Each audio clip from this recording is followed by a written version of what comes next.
2023 meeting to order. The first item on the agenda is to introduce planning board members. Down at my extreme left is Jane Nielsen, who is an alternate. Next is Roger Murray, planning board member, then Doug Braskin, who is the vice chairman of the planning board.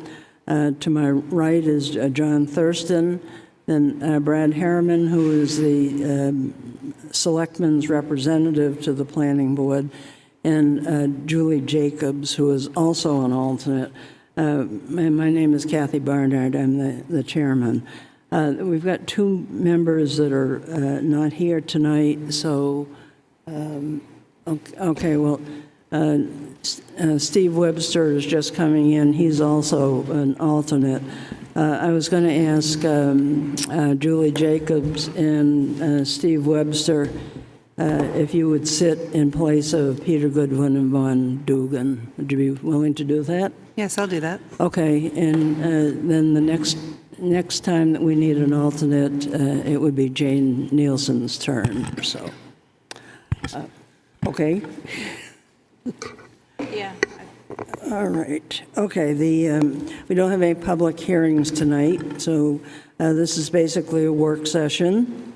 The first item on the agenda is the shorefront regulations, and this has been submitted to us by the Wolfeboro Waters Committee. We've all had one presentation on this, and there are some minor changes and then discussion of how we want to proceed.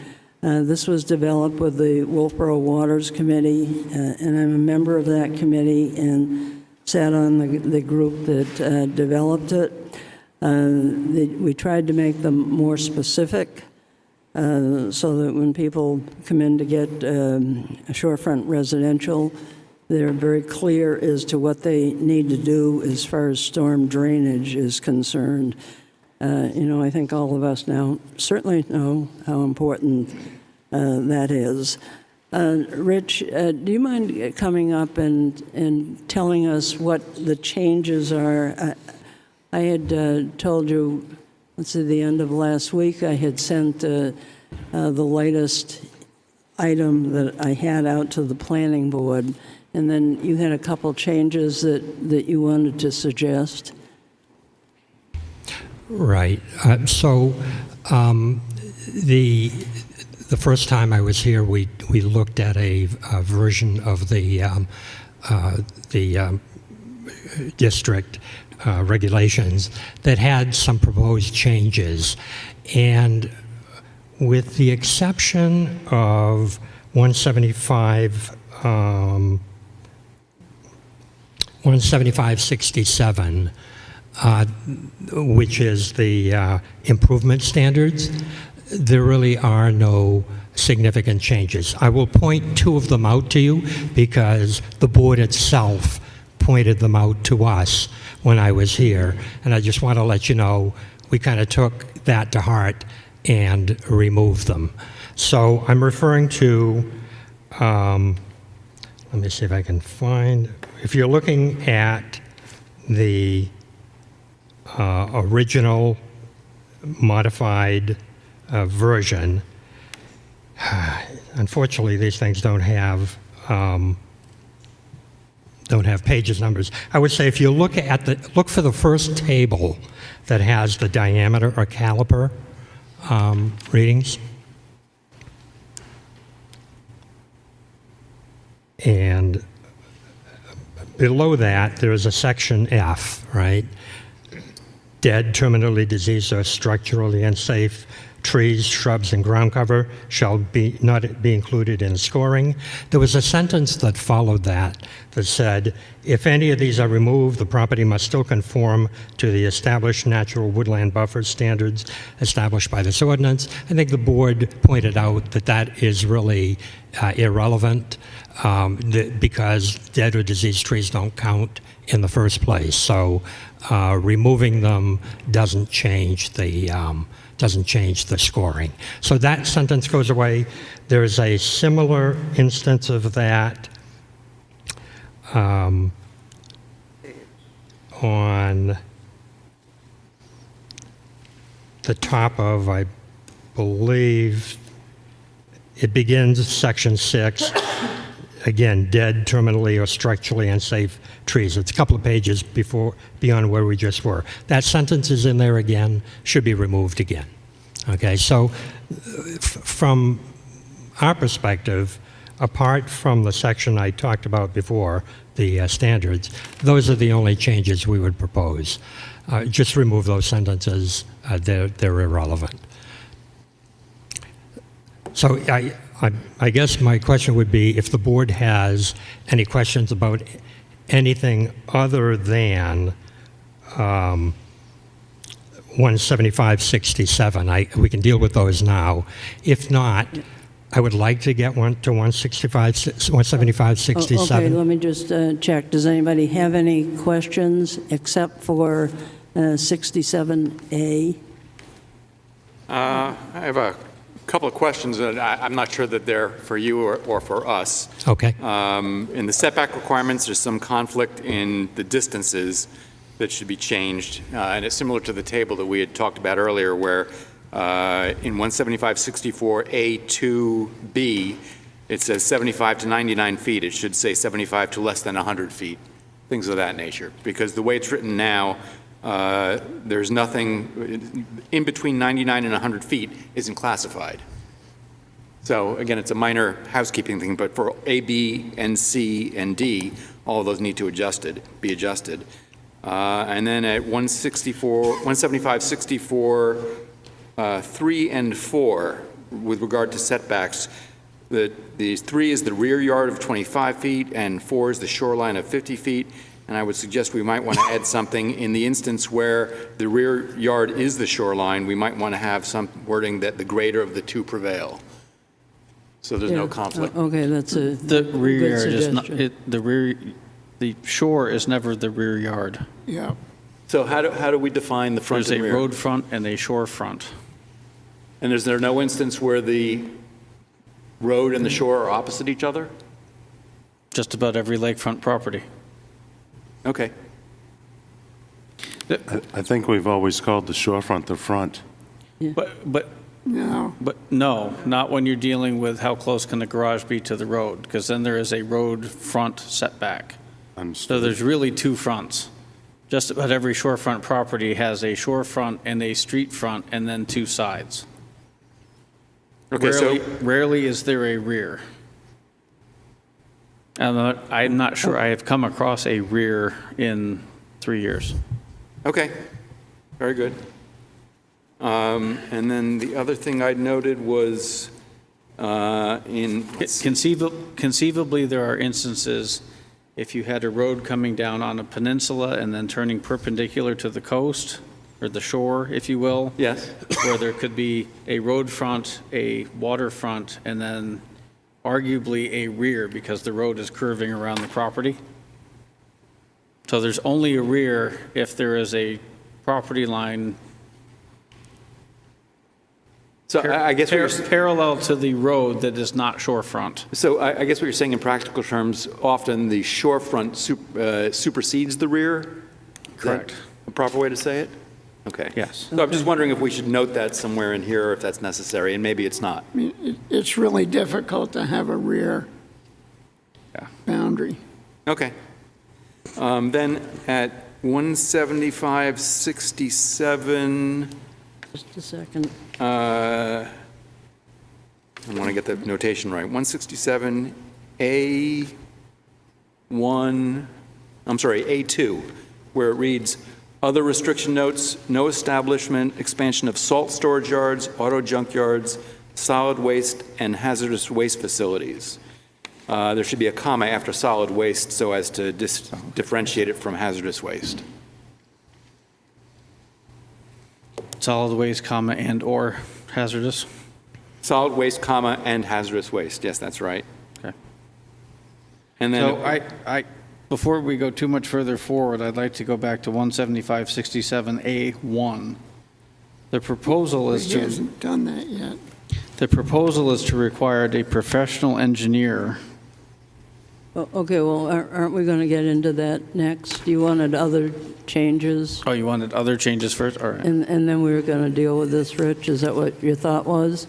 Yeah, Yeah, but we didn't specifically, we left that as is. So if Tavis wants to raise a Okay. question about that, Okay. right now that's probably All appropriate. right, good.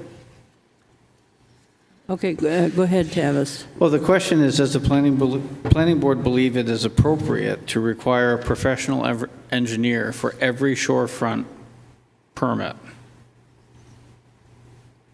Because that's effectively what this is saying. Yes, that's right, and that's what it's supposed to, well, that's what we're proposing. Well, that's what Wolfeboro Waters proposed. I would submit to the planning board, there are a number of folks. Wolfeboro Waters is Correct. proposing, right. So what information do they have that leads us to believe that that's appropriate measure? What information do they have that leads us to believe that's an appropriate measure to take for the planning board to take on? Do they have information that leads us to believe that that's the status quo, or that's a good practice, or what's going forward? My goal was for someone to ask what happens now, so I'll just say it, what happens now. If there is the typical project, the one that most people think of, somebody buys a 1950s camp, raises the structure, and then builds a new one. In those instances, there is always a professional engineer, because somebody needs to memorialize the 4 points, the height, et cetera, given the myriad of regulations that apply. There are other projects where people have a 1970s deck that has some weird angle cut off on it, and they say, all I want to do is square off my deck. And I have seen those range from 20 square feet to 50 square feet. 20 to 50, now, you have to understand the way the shorefront works, a deck is impervious, even though the water's landing on the board and then landing on the ground underneath it. So nothing is really happening to the water one way or the other. And what I need to be able to do as a practitioner is explain to somebody, if this change were to go forward, why they need to go hire a professional engineer to substantiate an additional 20 square feet of deck. I'm saying, I understand completely why this is proposed, but there are a number of very small projects that get processed. So I'm wondering if there needs to be, or I would recommend some consideration be for projects that propose, whether it's X%, X number of square feet, something to trigger that. Because once you say professional engineer, you're somewhere between $5,000 and $10,000. Okay, do you have any other examples other than the deck? I mean, I understand the deck, but... Sure, there are people that want to put a covered walkway between their detached garage and their house. So currently, they're two separate structures. They're 10 to 15 feet apart. They're tired of getting rained on when they go to the car. Does the board believe you're gaining enough by having a professional engineer engaged to do that? Now, this might not even involve a roof. This could be somebody putting in a asphalt sidewalk between the two. Technically, that trips the threshold. Currently, I say something to the effect of, this isn't an exact phrase, do your best to get outside dimensions of the house, do your best to get some outside dimensions of the garage. In most of these cases, the sidewalk in question is not going to have a percentage increase impact on the overall total. If it does, it's 1%. I've had several in the past couple of years where the walkway happened to be long enough that we actually triggered a rain garden because the walkway was so long between the garage and the house. So I get the idea, but it seems to me, if I were the public, the word professional engineer is a rather high bar for some very limited activities within the 250 feet. And perhaps an undue burden. But then Arguably. how are you going to determine the percentage of impervious coverage? Well, right. I think my response would be that maybe you want to set a threshold beyond which you would need. So, for example, And, to take... and right now, Well, I don't just mean a to cut minute, you. let him No. But right now, that's done. It's like there are too many buildings on this property. It just looks wrong. You get the sense when the application comes in that something just seems askew, and that trigger gets pulled. And now, Rich, to complete his thought, would be there. To me, there needs to be some sort of a threshold.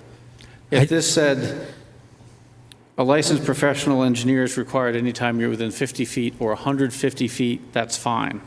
But when you're dealing with something that's 249 feet away from the shore, and they're doing a full shorefront permit to put a walkway in between the two, I'm just wondering. Well, I think I would think of it slightly differently. The threshold I would think about would be in terms of the amount of change that's proposed. So, for example, to take your example of somebody wants to change a corner of their deck. So pick a reasonable number. That's up to you folks. If it's going to involve less than 250 square feet, I'm just throwing that out, then you don't impose this. If it's going to be beyond a certain... 5%. Let him finish. Go ahead. I'm sorry? Finish. Okay, Go ahead. so the point of having the engineer is, I hear what Tavis is saying, but if you read this section, we're very quickly invoking the need for a professional engineer to do a stormwater management plan. So it's not as if we remove this requirement, engineers are no longer needed. This regulation it already invokes the need for engineers. So it seems to me reasonable to set a threshold at which you would require that. But a lot of what goes on in this section depends on the percentage of impervious cover that you have on your property. And I remember asking this question in the past. I don't know if it was at the last meeting or Wolfeboro Water's meeting. The question was, okay, who decides what percentage of your property is impervious cover? It matters, right? Because we base these provisions on that. Who decides? You come in and you tell them, apparently. You tell the planning department how much you've got. And so that seems to us to invite an evasion of the intent of the regulation. If you can simply go in and say, I have 13% impervious cover. How do we know that? Because you say so.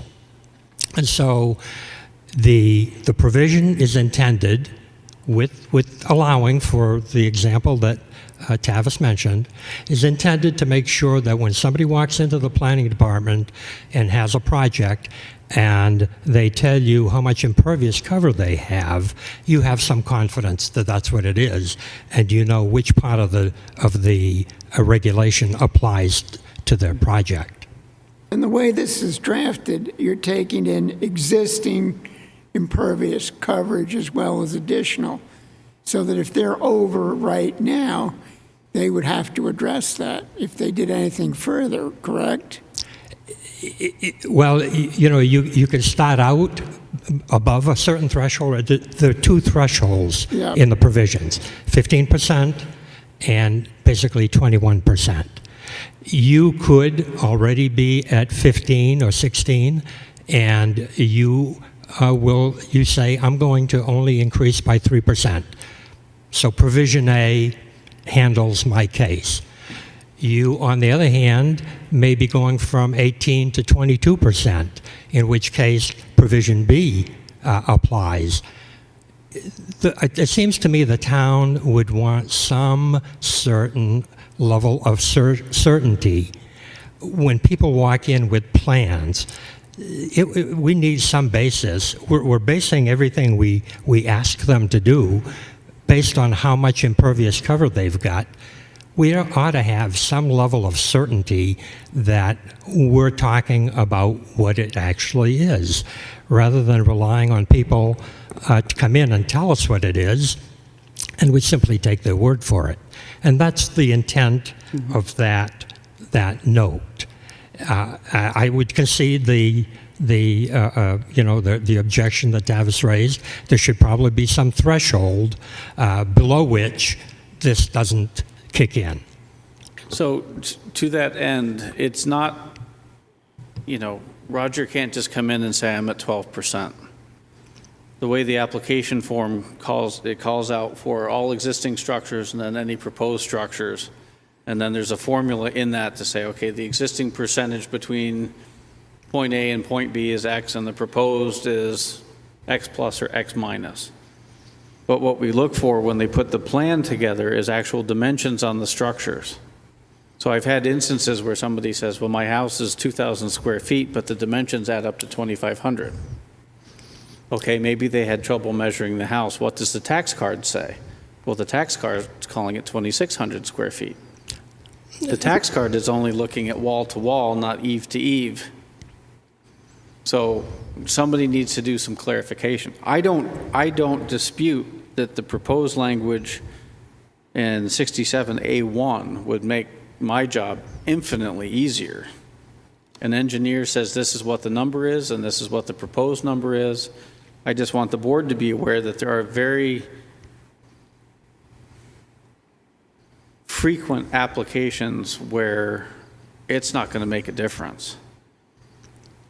And that's why we would want to set a threshold. Right. And whether that's a square footage or a percent change or, it could be something, a plan or survey prepared by a professional engineer for anything where existing impervious is 15% or greater, because that's where the thresholds really kick in, or in the instance where the existing is less than 15%, but 6% is proposed, again, that you've got the threshold crossing numbers there. I'm not trying to make it cumbersome, but there are some very small projects where it just seems absolutely overkill to have an engineer involved. I'm not sure, I haven't thought through how to address this, but again, my suggestion would be the threshold be specified in terms of area, not percentage. Because again, if somebody comes in and says, I'm at 13% and so I don't need it, how do you know they're at 13%? My understanding is that impervious cover means more than structures. If I have a paved driveway, correct. Right? So there are any number of things that can qualify as impervious cover.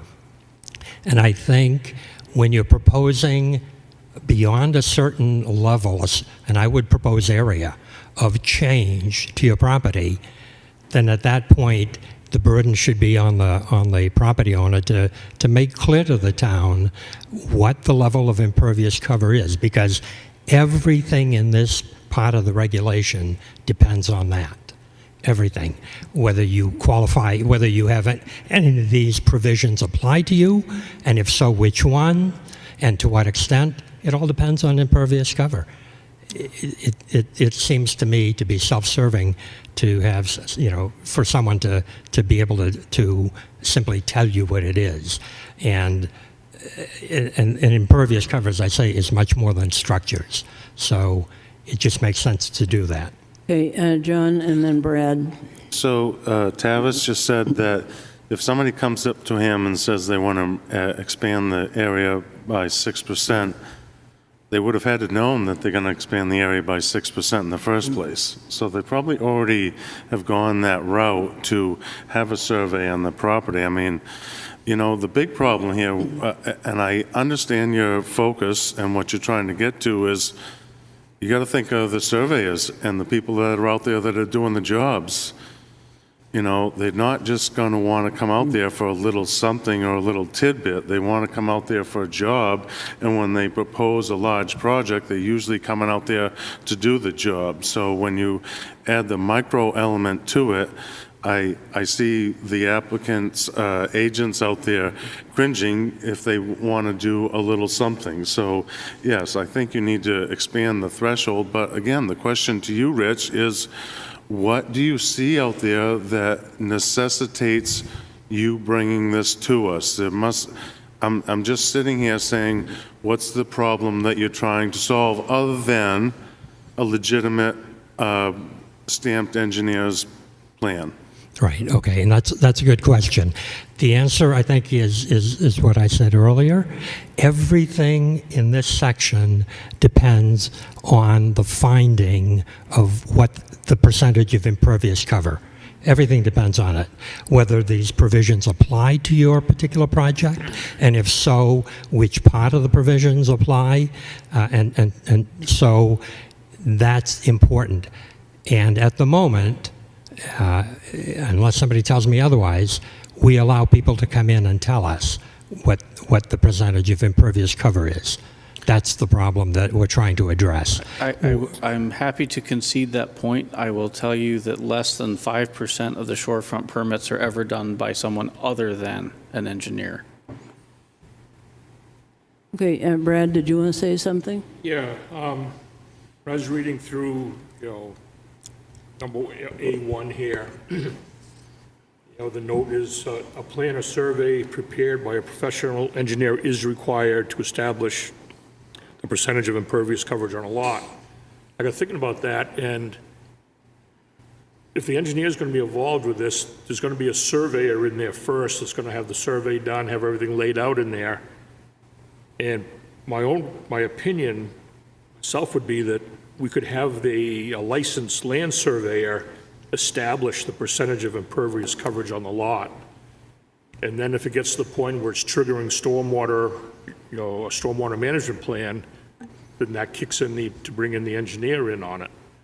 But I think that first phase of it, to get it to the office here for Tavis to review, the plan could easily be prepared by a licensed land surveyor, and they're obviously more than capable of establishing the percentage of the impervious coverage on the lot, because they're the ones that are going to be laying out where the driveway is, where the eaves are in the buildings that are currently there, more so than just the measurement of the building, and any other, patios, decks, and things like that that are impervious. They have all that in their arsenal of what they do normally for their job. So that would be my suggestion, would be to just change under number 1 there, under that note, to a licensed land surveyor.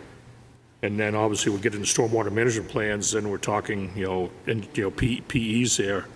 And I also thought too, when you talk to the licensed engineer, we might want to, because there's a lot of different types of engineers. You got chemical engineers, mechanical engineers. You might want to specify that it's a civil engineer, so. Yeah. Brad, I have a suggestion. What about getting an opinion letter from a licensed professional as opposed to full-blown survey? So he could send a staff engineer out there, measure the house, measure the driveway, and give an opinion letter that it's approximately X. And if you're down to 1% and you really, so let the engineer set the threshold. I With actually an think opinion that's a letter, good so you don't have to idea. do a full-blown survey. I actually think that's a really good idea, because you've only got so many of those guys to go around, and if every single flippin' $200 project needs one of those guys, nobody's going to get their duck done for 10 years, because everybody's tied up doing $100 jobs, Or they're going to do it without getting a permit. most likely.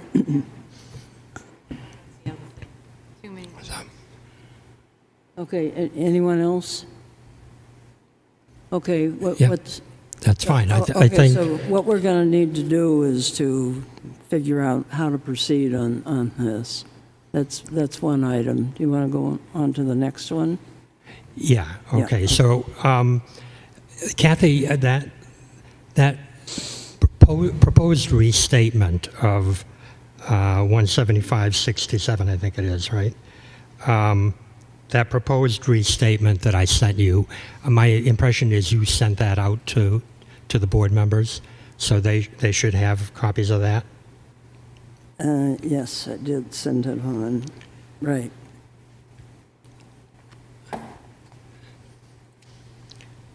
Did I? Okay, well, Well, I'm trying to make sure we're all going to be looking at the same thing. Yeah, right. So you sent that out to people. Yeah. What I want to do is, if we've finished with that discussion about that note, we can leave the version of the regulations that we originally talked about, whatever it was, a month or so ago. The only changes we wanted to make there, I stated earlier, having to do with the need to keep the tree count the same, and what I said I wanted to do was to focus specifically on 175-67, because I think that's the heart of the changes we want to propose. And I sent you a copy of what I call a restatement of that section, a simplification, and I saw an email from you to the board forwarding that to them. So I just want to make sure I can be confident that you all got that and you have access to it now, because that's what I want to use as a basis for our discussion. yeah, I did. It was the, it was sent, the email that you sent on Sunday, and then I sent it on to the planning board members at 11:31. Here it is right We here. picked up our packets on Friday. No, sent it. I sent it to Right, everyone. but isn't everything we get on Friday what we're going to be talking No, about? no, Not anything? this came after the packets. That's what I just said. Yes, right. So I I'm didn't just read it because confirming. it came after the packet stuff. I thought it was for later. I can go okay. make copies if you All right. have one. I didn't And get that. Okay, this came. Was it 16th, Sunday? Well, I've got a copy. You get a copy? Yeah.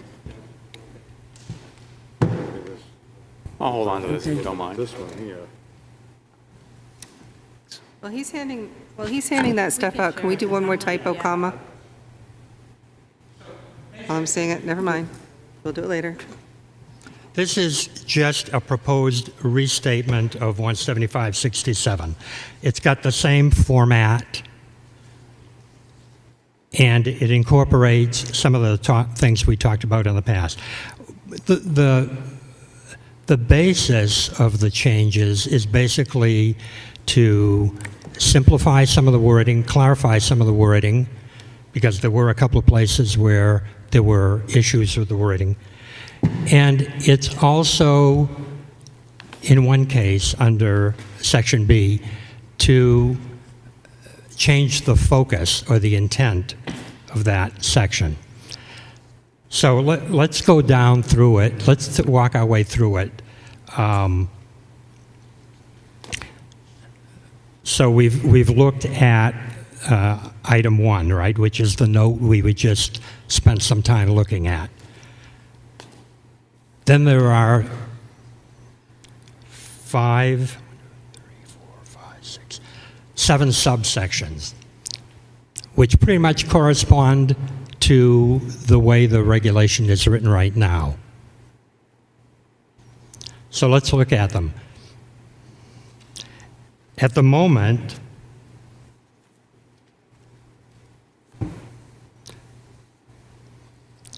the regulation says if a homeowner or developer proposes a project that will result in a lot coverage between 15% and 20%, from 15% to 20%, at least one stormwater management system shall be implemented in the proposed development. Okay. The proposed rewording is in front of you.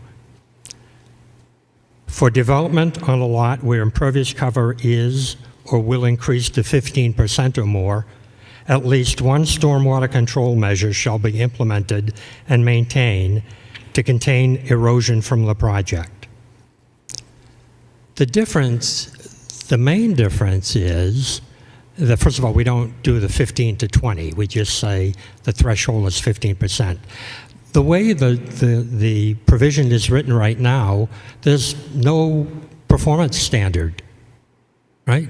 It tells you need to put in a stormwater management system, it calls it, but to what effect, right? The way we would propose to rewrite it is to say you put in at least one stormwater control measure to contain erosion from the project. So we've got some sort of a performance standard in there. That is the main difference between the existing and the proposal. It just sets up some sort of a performance standard, changes the language a little bit. Instead of stormwater management system, it uses stormwater control measure, which is, I think, the terminology that's most commonly used these days. So the question that leads me to, is a stormwater management system able to prevent erosion from A, the whole site, B, the proposed change, or C, something else?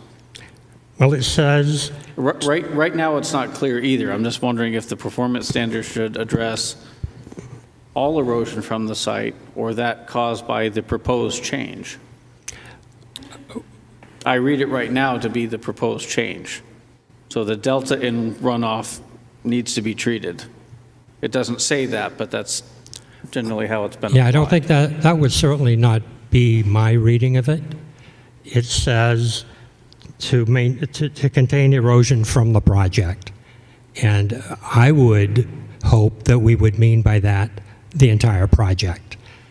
This is a discussion we're going to get into very quickly, which is starting to split hairs and figuring out what percentage of this project needs to be dealt with and which part can we ignore. We don't want to go down that road, I don't think.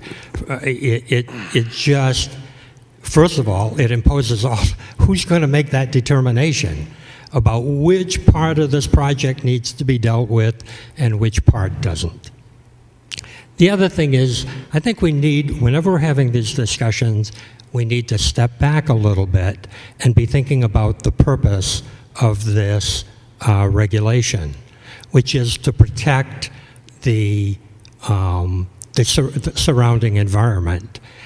And what purpose does it serve to start trying to determine percentages of a project that need to be dealt with versus those parts of the project that can be ignored? The whole purpose of this is to protect that environment. I mean, one of the questions we should be asking ourselves is this: why does this regulation call out these properties? Right?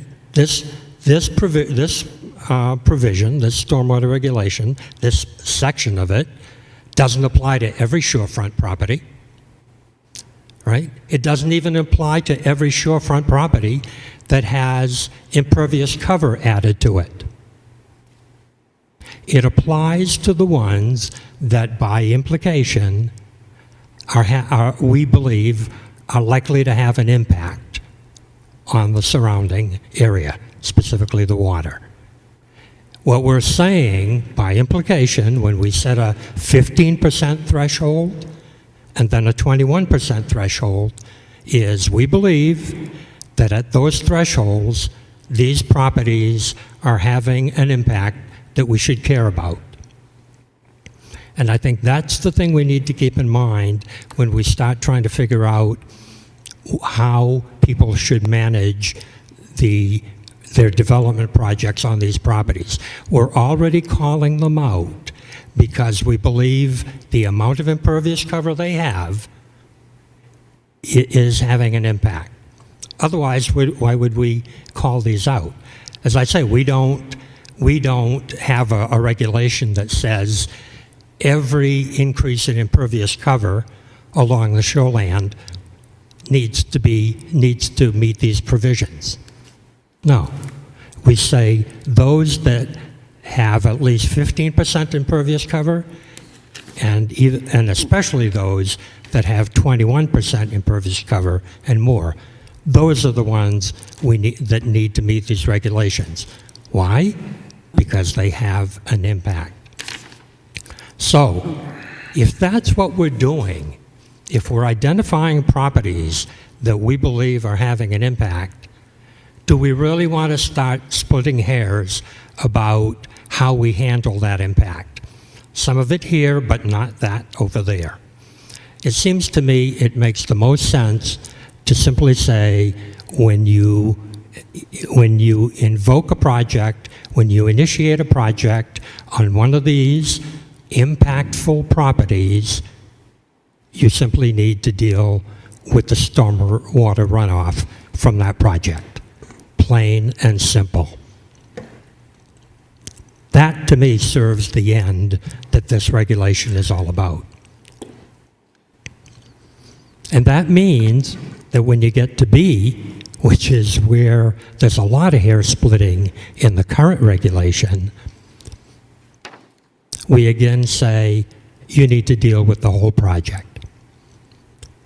That, to me, is the most reasonable way. And there are a couple of reasons for that. If you get into the hair splitting, into deciding this part of the project needs to be dealt with, but that one doesn't, and oh, by the way, there's an exception if you do this, that, or the other thing, what you can end up with are similar properties, similar amounts of impervious cover, and arguably similar impact on the environment that you're treating differently. I would argue that that doesn't make sense from an environmental point of view, and it doesn't make any sense from an equity point of view in terms of being equitable to property owners. The only thing that makes sense is a consistent principle that says if you build something on one of these sensitive properties, one of these impactful properties, you deal with it. Okay, you want to go on to the next. If any grid segment within the waterfront buffer does not meet the minimum required, that section?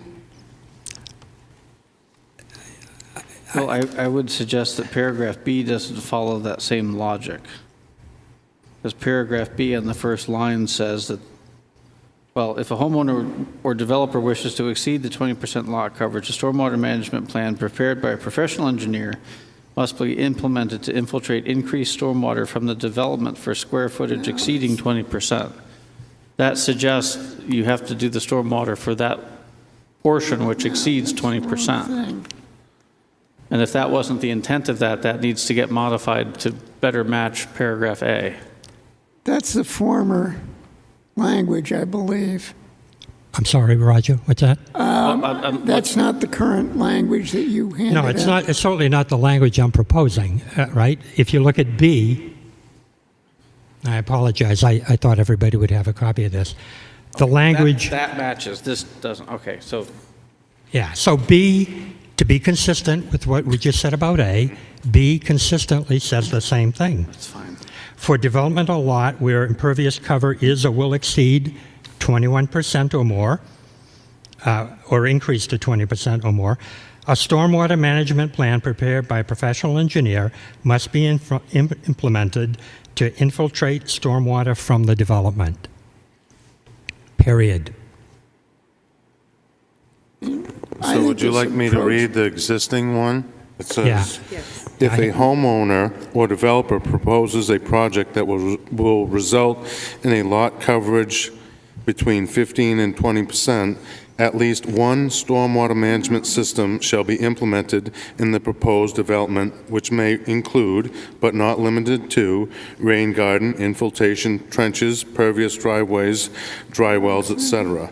Amended 3/13 of 2018. I don't see a problem with that. No, well, yeah, that is section A, and that I just proposed I think you may have a copy, John, or I do.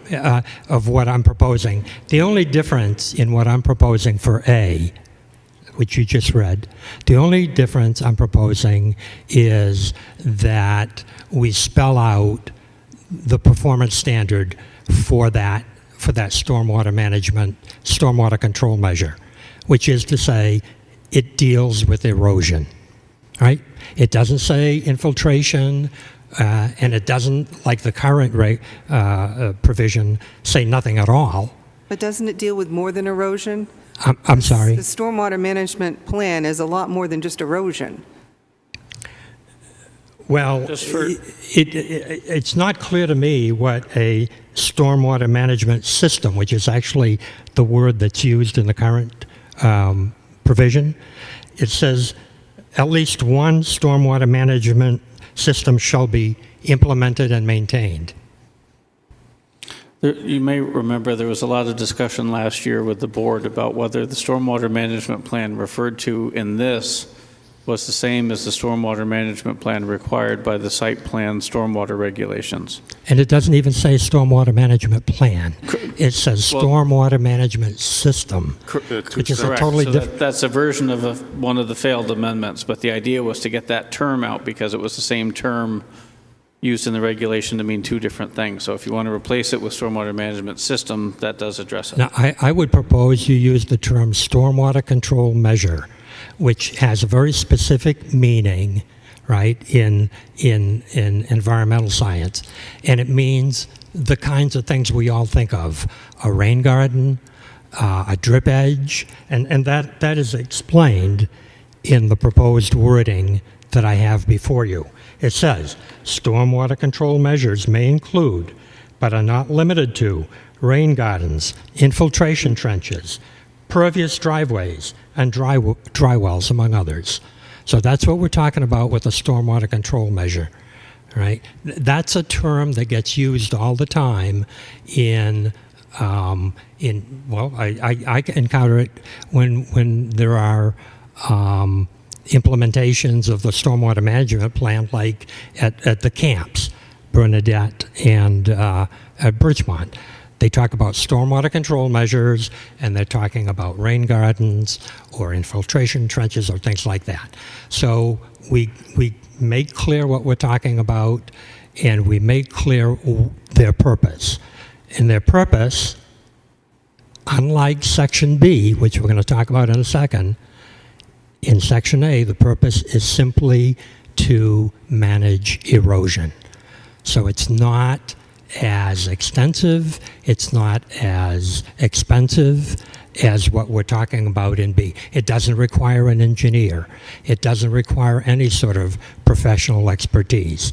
It simply says, if you build something, but you're under 21%, you need to do something about the erosion that might be caused by what you've constructed. That seems to me to be a common sense approach.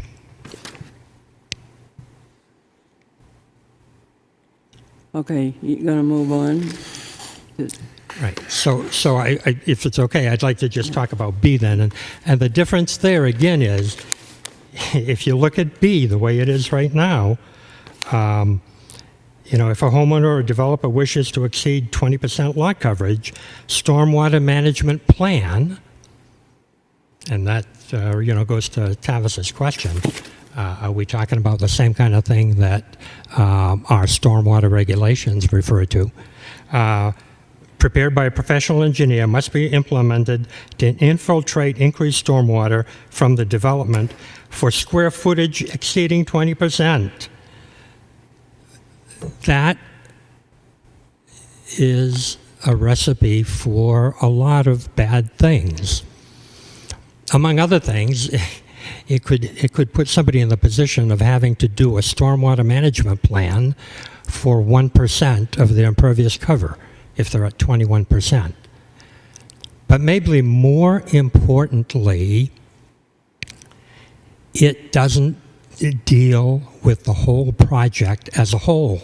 It takes, this part of it that does not exceed 21, doesn't push you over 20%, you can deal with just, stormwater controls, drip edges and rain gardens. Oh, but this part over here, which only, by the way, is 1/4 of your project, that one you need an engineer for, and you need to infiltrate that. That's the kind of situation we open ourselves to with the wording the way we have now. But there's a bigger problem. And that problem is that when we do things this way, we set up, again, a situation where we're not treating like properties alike. So, for example, if somebody has, there's a provision here that says if you don't increase your impervious cover, you really don't need a stormwater management plan. So somebody who has a paved driveway, we talked earlier, right? A paved driveway is considered impervious cover. So somebody's got 1,000 square feet of paved driveway, and that property has 25% impervious cover with that driveway. Now they decide they're going to put a garage, 1,000 square foot garage, over that paved driveway. They haven't changed the impervious cover. It's still 25%. The property's still at 25%. They don't have to deal with that. Guy next door decides to put in a 1,000-foot garage, square foot garage. It brings him up to 25% impervious cover. He has to hire an engineer and set up a plan and infiltrate 5% of his cover. Both properties have 25% impervious cover. They arguably have the same impact on their surroundings. In one case, because that impervious cover has been there forever, doing whatever bad things it's been doing, that property owner gets off the hook. The guy next door, he just built that garage and brought his cover to 25%. Now he's on the hook for the engineer and the work and the infiltration, the whole thing. It's inequitable in terms of it takes two properties that arguably have the same impact and requires two different things of their owners. And again, arguably, they have the same impact.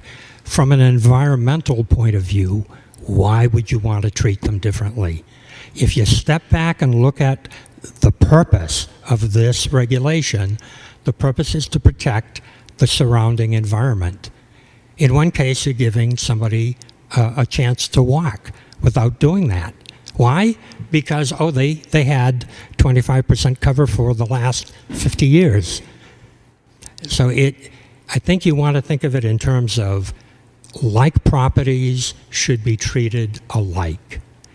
And property owners with like properties should be treated alike. It's more equitable, and in terms of environmental impact, it makes more sense. We've got that now. Do you want to go on to, if any, grid segment that's new, isn't it, in here? That's the same. That's the same. So, it's just added so in what you there. just said, Okay. I mean, A and B are B and C in the Right. book.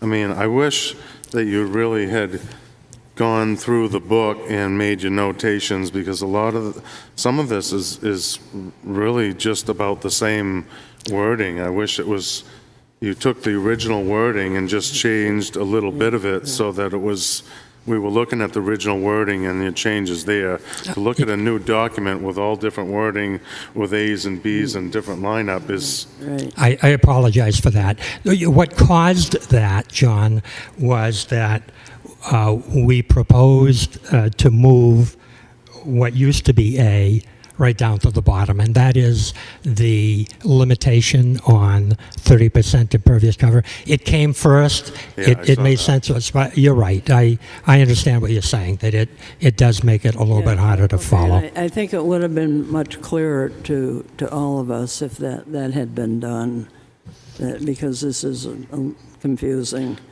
think one of the things that the board may want to consider consulting with council about,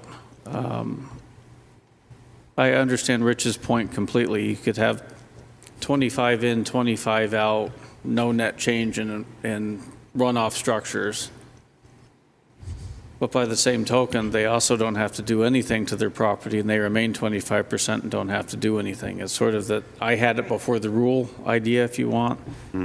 It's not really a legal existing non-conforming lot coverage, if you will, but I'm wondering if there is, and I don't know this, and I'm not asking, this is rhetorical at this point. I don't know if there is a legal block there, or if you can get around said legal block by adding some terminology to better the point, if that's the direction the board wants to go. Does that make sense? It's almost like what you're trying to say is like, you can't do that unless you do this.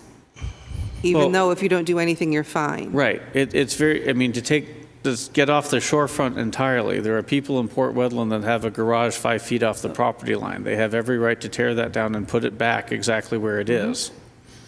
The neighbor has no garage, but in order to put up the same garage, he needs a variance. Right. It's the same premise. I don't know if it directly applies or not. You know, I don't play attorney, but I think that was the spirit, if you will, behind the current wording. You know, one that's going to come up later, let's say, and these happen quite often, somebody comes in at 35%, they propose to redevelop the property, and they walk out at 28%. This really doesn't touch that. I think the reason it doesn't is because they have every right to keep going at 38%, or whatever I said. But the benefit is to reduce, by reducing the overall coverage, you're okay, but we're not also going to hit you with a rain garden and a stormwater management plan. But that's, you know, I think I was here 6 months and I said, Kathy, the people that are way over 20% really get away with murder if they already have it under these Okay, so regulations. go ahead, Right. I like where Rich is going. I just want to make sure we One get to quick the comment. So I'm sitting here thinking, I was like, I'm going down to Sewell Road and I'm going to go see some client, and the guy's going to say he watched this show, and he's going to be, Johnny, what are they talking about up there? I've owned this property for 60, 70 years. And I was like, now they're going to make me do this? Naturally, people are being squeezed to making it smaller rather than not going outside of the box to the full blowout situation. So I see it as a natural mechanism to keep people who want to develop something, but they're cognizant of the constraints, so they're trying to keep the project small. And then those other people who are saying, we don't really care, we're just going to blow it out, we're going to pay for the engineers, and we're going to do everything we need to do. And those are the people that I think that we should be looking at more than the guy that's, and I agree with you, I understand your point fully. It just seems I'm going to get an earful, I know it. Okay, the all newly generated stormwater shall be managed on the development. That is no part of the current regulation. It is taken in modified form from our stormwater regulations. It seems to me to be a common sense addition to the regulations to say that you can't export your stormwater to somebody else's property or into the nearby water. Okay, then no development shall increase impervious lot coverage above 30%. And then for development on a lot with existing impervious coverage above 30%, no increase in impervious coverage is permitted. I mean, right. I think we need to add, unless a variance is granted or something, because well, usually the way that it's I think the starting point for this discussion has to be the current regulation. What does the current regulation say about the 30% limit? Okay, well, I'm just saying that generally we have. It says that. I mean, that's what the zoning board is there for. Right, but I'm just trying to the purpose of the wording that I'm suggesting was to clarify what I think is an issue in the current regulation. It came up the first time I was here. I think Roger is the one who asked me about it. Okay, I'm just pointing out a small point here, that they can, certainly somebody can go for a variance if they want to increase something. That's all I'm saying. Right. Okay, I don't have any problem with the wording. Okay, all right. I mean, I guess that's true then. It's simply an attempt to make clear something that wasn't clear before. If you look at the current regulation, it says no greater than 30% of a lot within the protected shoreland may be composed of impervious surfaces. And the question Roger asked me the last time I was here was, what if it's already over 30%? All right? Right. And so the way it's reworded attempts to deal with that. Well, technically, if that were to occur right now, if somebody came in at 35%, they would be able to maintain 35%. The downfall is there's no trigger for them to do anything because they're not proposing something that puts it at 15 or at 21. So if you're at 35%, you can't increase. Arguably, to Kathy's point, you could get a variance. To me, the proposed language has two sentences that essentially say the same thing two different ways. So it's a bit redundant. Like, you can't go over 30. Right. So the current language is no greater than 30% of the lot within the protected shoreland may be developed or may be composed of impervious. So I think an easy fix, where regardless of what paragraph it gets labeled, is no greater than 30% of the lot within the protected shoreland shall be impervious. And then, But what if it already is? Your interpretation, and you do this every day, so I defer to you on that, is to say, well, it's already there, so we can't do anything about that. I don't know if we can anyway. I go back to the earlier point. Just because somebody had 41% in 1950 doesn't mean they have a requirement to go less than 41% because they're proposing to square off the end of their deck.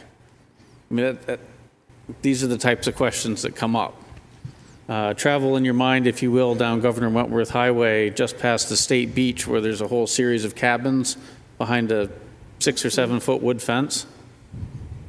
Way over 30, but they have every right to stay just the way they are. Right.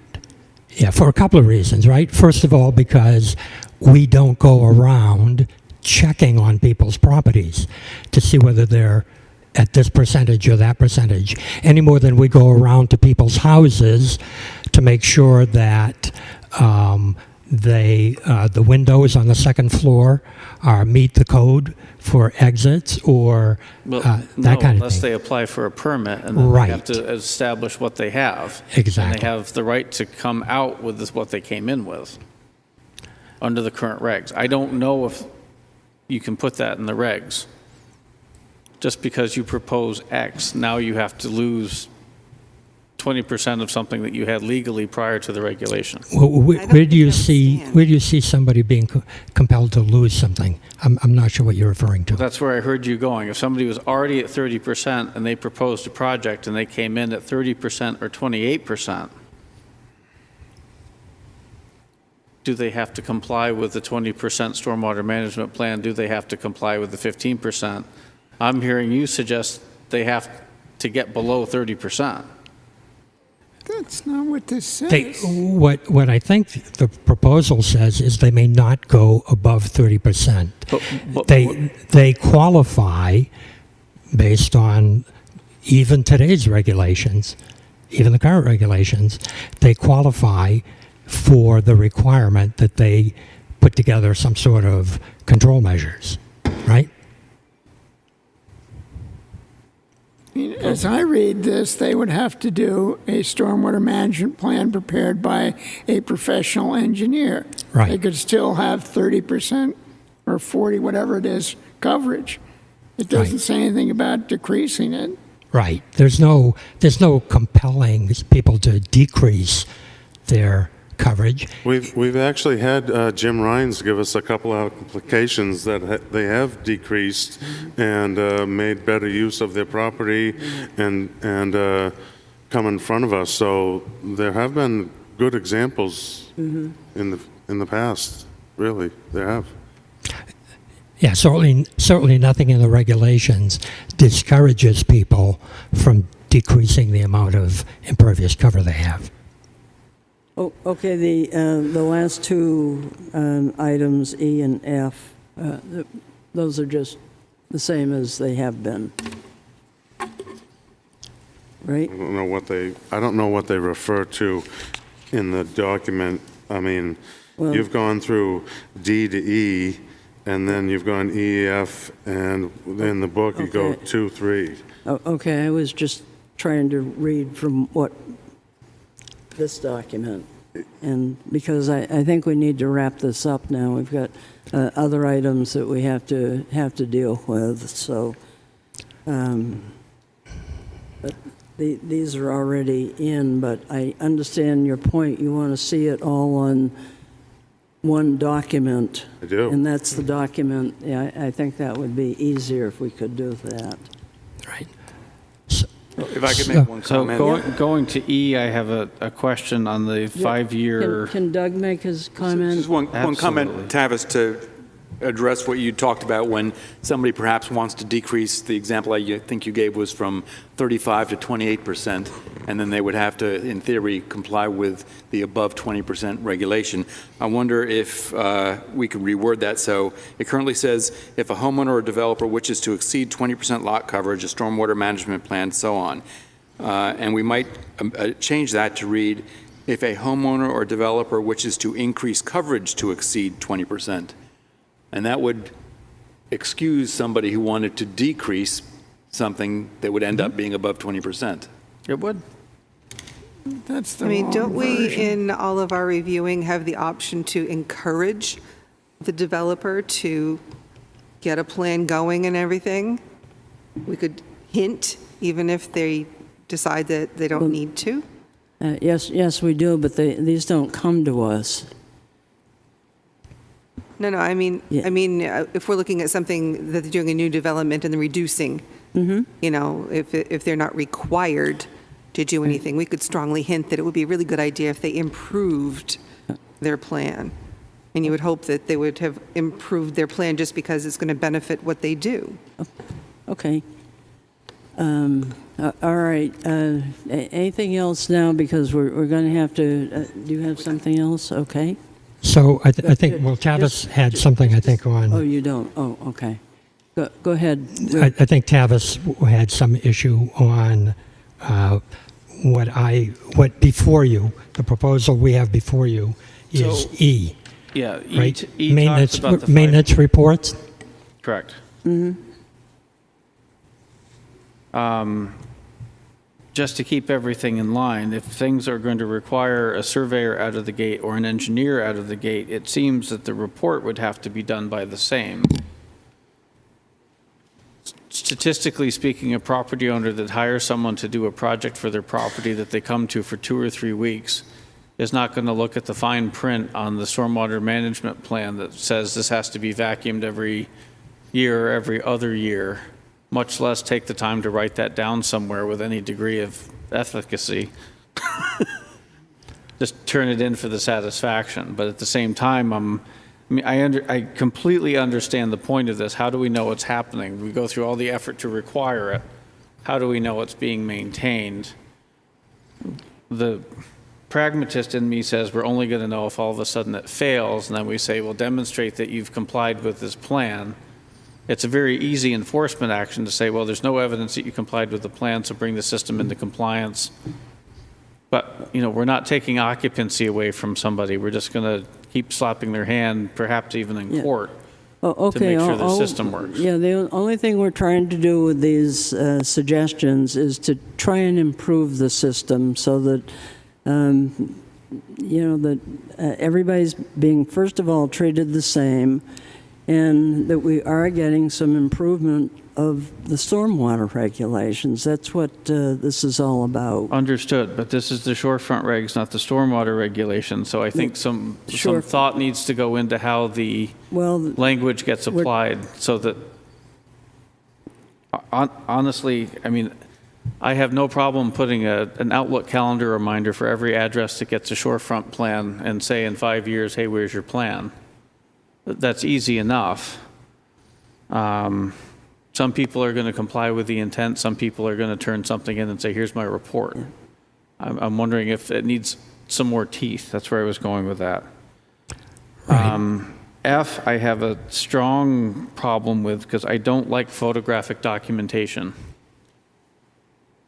To me, if you're putting in a system, it either what we currently do is either the building inspector has to see it, so they have the cross-section in front of them and they can see the layers of gravel or fabric or whatever it is, or they have a third party sign off on it.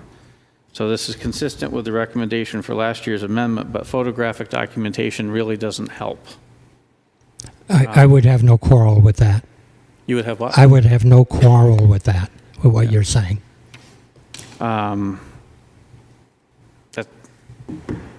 And then the very last item, and I think this gets to something Doug was talking about a second ago when he was trying to reword Section B.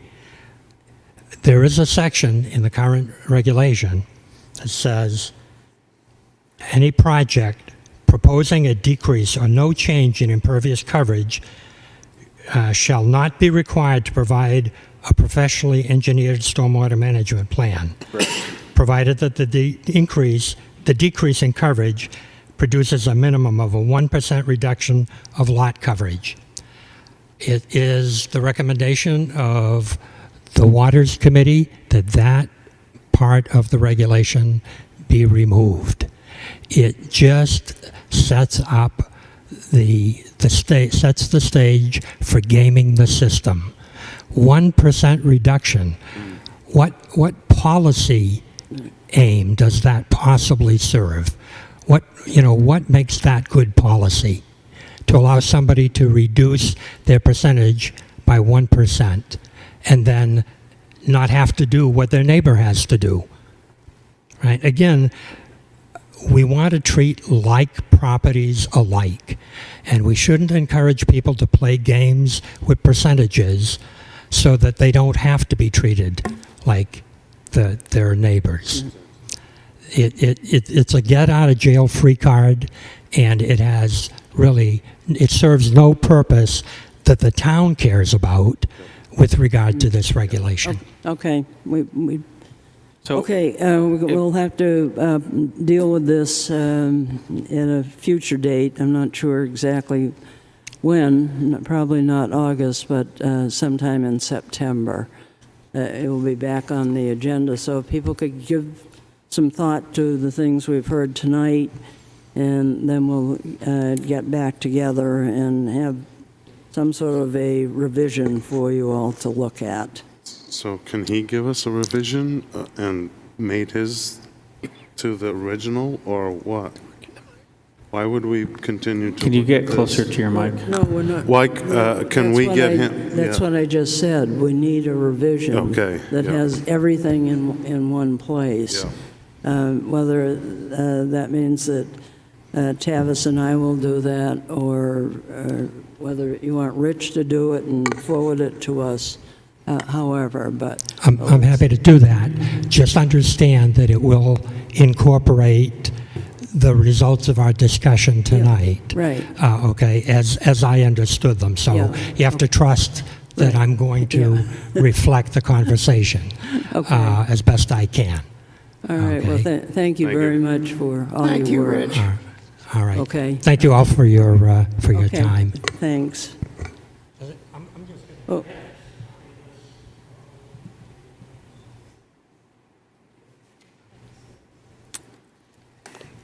Okay, could we drop down to D on the discussion items, which is our housing meeting? We agreed to have a housing meeting just a public information or public listening to the public as to what they would like to see in the way of housing. And we talked about doing it in July, and now it seems August might be a good time to have it, either August or September. So does anybody have any thoughts on that? Do you still want to do it, or how do you feel about that One thing I issue? learned at the EDC meeting this morning is that the EDC is looking at having a housing summit of sorts in April of '24. So that's something, I know it's not as soon as the board was thinking, but I'm wondering if mass traction versus two, it's just something for the board to think about. Okay, well, how does everybody feel? I mean, this was a suggestion that came up from all of you, and do you want us to proceed? Kathy, just to be clear, the goal here is to get the public's input on housing in Wolfeboro, is that right? Yes, right.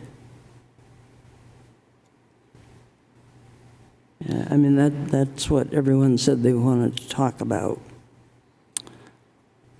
Well, I can tell you that I've heard a lot of discussion on this topic outside of the planning board meetings, and I certainly think it would be good to have an opportunity for the public to submit their comments officially within the planning board, rather than just hearing about it in the street. Okay. So you're thinking like just an open discussion type thing? Yes, open just forum? an opportunity Yeah, for the public to come to the podium and submit their comments. About housing and what they would like us to see. They didn't think too much of the amendments we put forth this last time, and so we think that housing is important, and we'd like to see how the community feels about that. And that was the discussion that we had. For example, there was differing opinions amongst people as to whether they would like to have detached ADUs to address the housing. And that obviously was defeated in our warrant articles, so it's an opportunity for them to come and give their opinion as to whether they think it's a good idea or a bad idea. What would be a good idea or a bad idea? I didn't catch the beginning of what you're saying. I'm sorry, there was some dissension amongst the public as to whether detached ADUs would be a good solution to Wolfeboro's housing problem. Okay. Well, we had a public forum where there were a few people who spoke in favor of detached ADUs, and the majority were opposed. And at the public hearing on the zoning amendments, I believe all the speakers were uniformly opposed. Yes, Roger, you're right, and maybe that was a poor example, but the public can come up and perhaps come up with a novel way to address housing. Right. Yeah, I just think we should have some kind of, sort of format or some kind of something for people to respond to, not necessarily or what to be addressed. Yeah. Alternatives or something. That's why we're having this discussion. To give it some kind of right. focus. Okay. Anybody have any thoughts?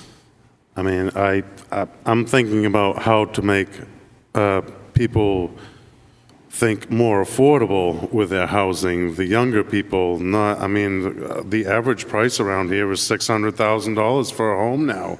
I mean, who are we catering to? Is the question. I mean.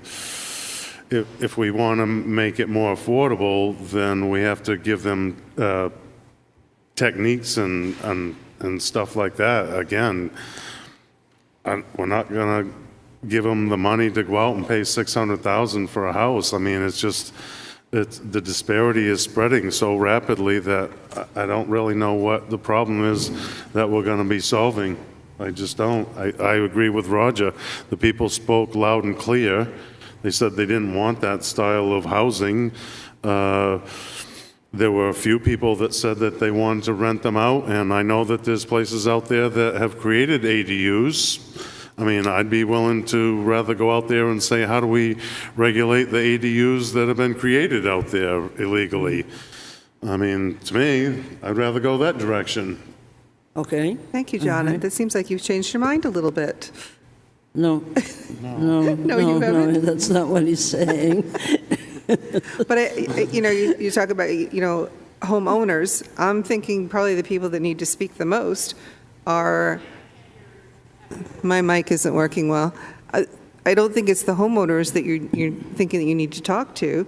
I think the people that really need to speak up the most and let people know things are happening is employers. There's no place for workers to live, therefore there are no workers to hire.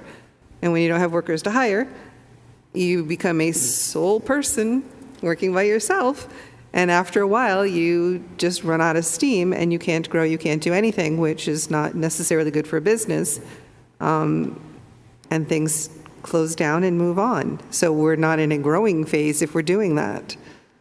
And I don't know as if the general person that can come in and just plunk down $600,000 in cash understands how that whole system works.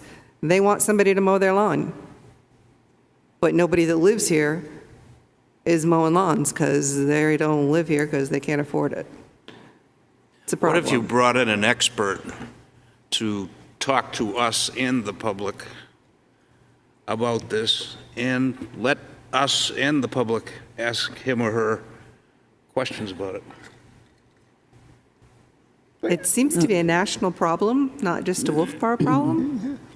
And the EDC talks about it all the time, as well as we've talked about it a lot. And Yeah, I agree it's a not getting problem, but better. I'm saying bring an expert in so that we're not experts. Maybe some of us are or feel they are, but. I mean, one of the reasons why prices are where they are is because somebody sells a house in Massachusetts and comes up here and buys one for half the price at $600,000. And when you look at what land costs and what construction costs are, how do you get the price down where somebody can afford it? And I don't know how you do that, and I think that's the problem. Okay, well, look, why don't Doug and I sit down with Tavis, come up with some specific suggestions, and then come on back and see how you feel about them. Or perhaps Okay. Kathy, Tavis, and I can put some structure to the discussion. Right. Yeah. Right. Yeah, because, I mean, the other issue that it's going to come up is short-term rentals. If we're talking about housing, I mean, that's pretty directly related. So anyway, we'll come back to you, all right, with some suggestions. Okay, let's see, the next item. Lost my agenda again. Yeah. Thank you. Okay. Wanted to get everybody's thoughts on the maintenance guarantee discussion, 175-33. Tavis, do you want to bring that up? There's currently a requirement in the site plan regulations that all projects that go to site plan review submit a maintenance guarantee. Some time ago, the board talked about the maintenance guarantee and the related article dealing with bonding of improvements. It was generally discussed by the board that the maintenance guarantee didn't really seem like it needed to be required because everything that's submitted as part of a site plan application is required to be done. So once everything is required by the planning board to be done as part of the approved site plan, that becomes part of the conditions for a building permit, so people aren't getting occupancy until their site is complete. So one of the suggestions I would make is that the maintenance guarantee be reserved for those projects that are unable to be completed prior to occupancy, whether it be because all of a sudden the house can't be finished until November, winter's coming in, and it's really hard to plant the trees, or something similar to that, so that there be a method to determine how much of said project isn't done and come up with a maintenance guarantee for that value. Currently, the way it's worded, let's just use a relatively recent project, but not the most recent project. If you were to require, as the ordinance requires right now, a maintenance guarantee for the Taylor nursing home, the ordinance requires them to post in advance of pulling a building permit 110% the value of the nursing home and all of the site improvements. So you're essentially paying for the project before you begin the project. And then as elements of the project get completed, that value is returned to you. So if it's a $6 million project, and I'm not good at math, but you're effectively giving the town 6.6 up front, and then going to build your $6 million project. Now, those are big numbers just to sound ridiculous, but that's effectively how the ordinance is written right now. So I would suggest if the board wants to keep a maintenance guarantee, which does make sense, but I don't think it personally, to me, it doesn't make sense the way it's worded. If someone is able to get site plan approval and begin a project, and they get close to completion of a portion of the project, but one element, no one is going to save their stormwater until the end. No one is going to save the road construction until the end. They might save the road paving till the end. But I think if the ordinance were constructed in such, or revised to allow for someone that was ready for occupancy or ready for a final sign-off, if you will, but for the begonias, I think they should be able to do 110% the value of the cost of the begonias. I also think the section needs to be revised to allow for, I'll say, value over time. A project I can think of that posted such a guarantee years ago related to Ambrose Way. So Ambrose Way, that happened to be a road, so they posted the value of 110% the value of that road based on $1990. Well, they only came to the end of the project in 2023. $1990 don't mean anything. Ultimately, what was left was top coat of paving. And if you look at anyone right now and say, well, you need to do half-mile of road, and the developer failed to do it, we can hand you $50,000. You're not going to do a quarter mile of top coat paving for $50,000. So there needs to be something, and I've talked to Ty and Bond about this, and they have some recommended language if the board is interested. Ty and Bond has language that would allow for revaluation, et cetera. Okay, one of the purposes of it was to make sure that landscaping was done, stormwater regulations or management was done, and there were specific things in there, and we haven't been doing that, and I don't think that's, we've got a regulation, so we've got to follow it. And so that's pretty much what we're up against. So, to a degree, yes, but those projects that have required stormwater improvement have had third-party inspections, so we have no doubt. Most commercial projects require landscape and stormwater. So, I think we've got to have something realistic that we've got to discuss and make sure that we're requiring it as a planning board. That's fine. Again, I would suggest the ordinance needs to be modified to allow for value over time.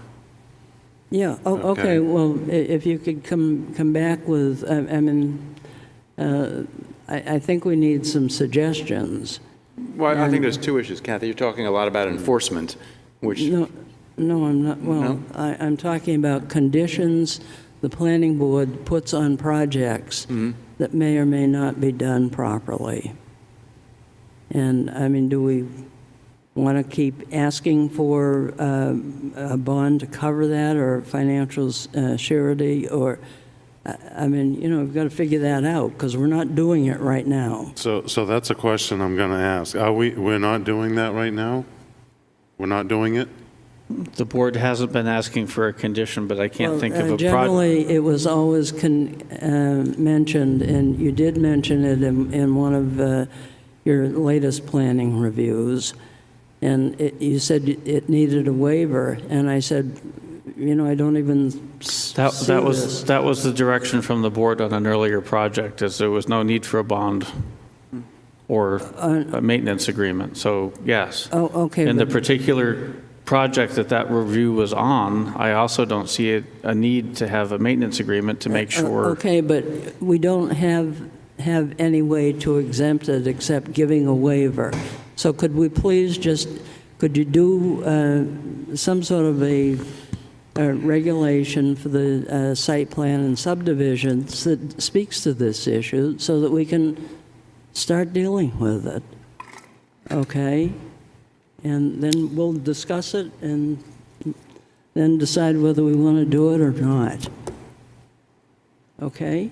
I mean, this is... That's fine. What I was trying to say is the board generally said we don't need to do these things, so that hasn't been included. If the board wants it, then absolutely. Well, I'm saying that it is in our site plan regulations. It's in the subdivision. All we have to do is decide if we don't want to do it, fine. If we do, we need some wording. That's all I'm saying. Yep, fine.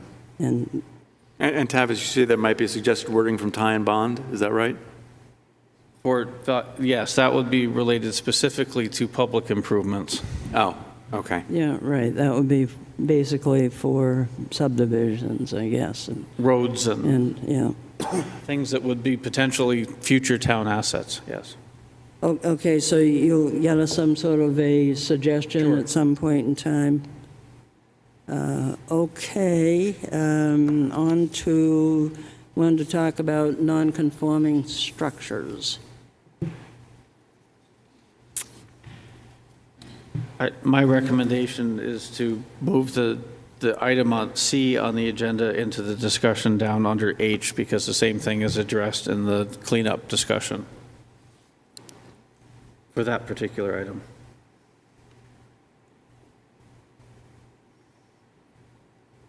Okay.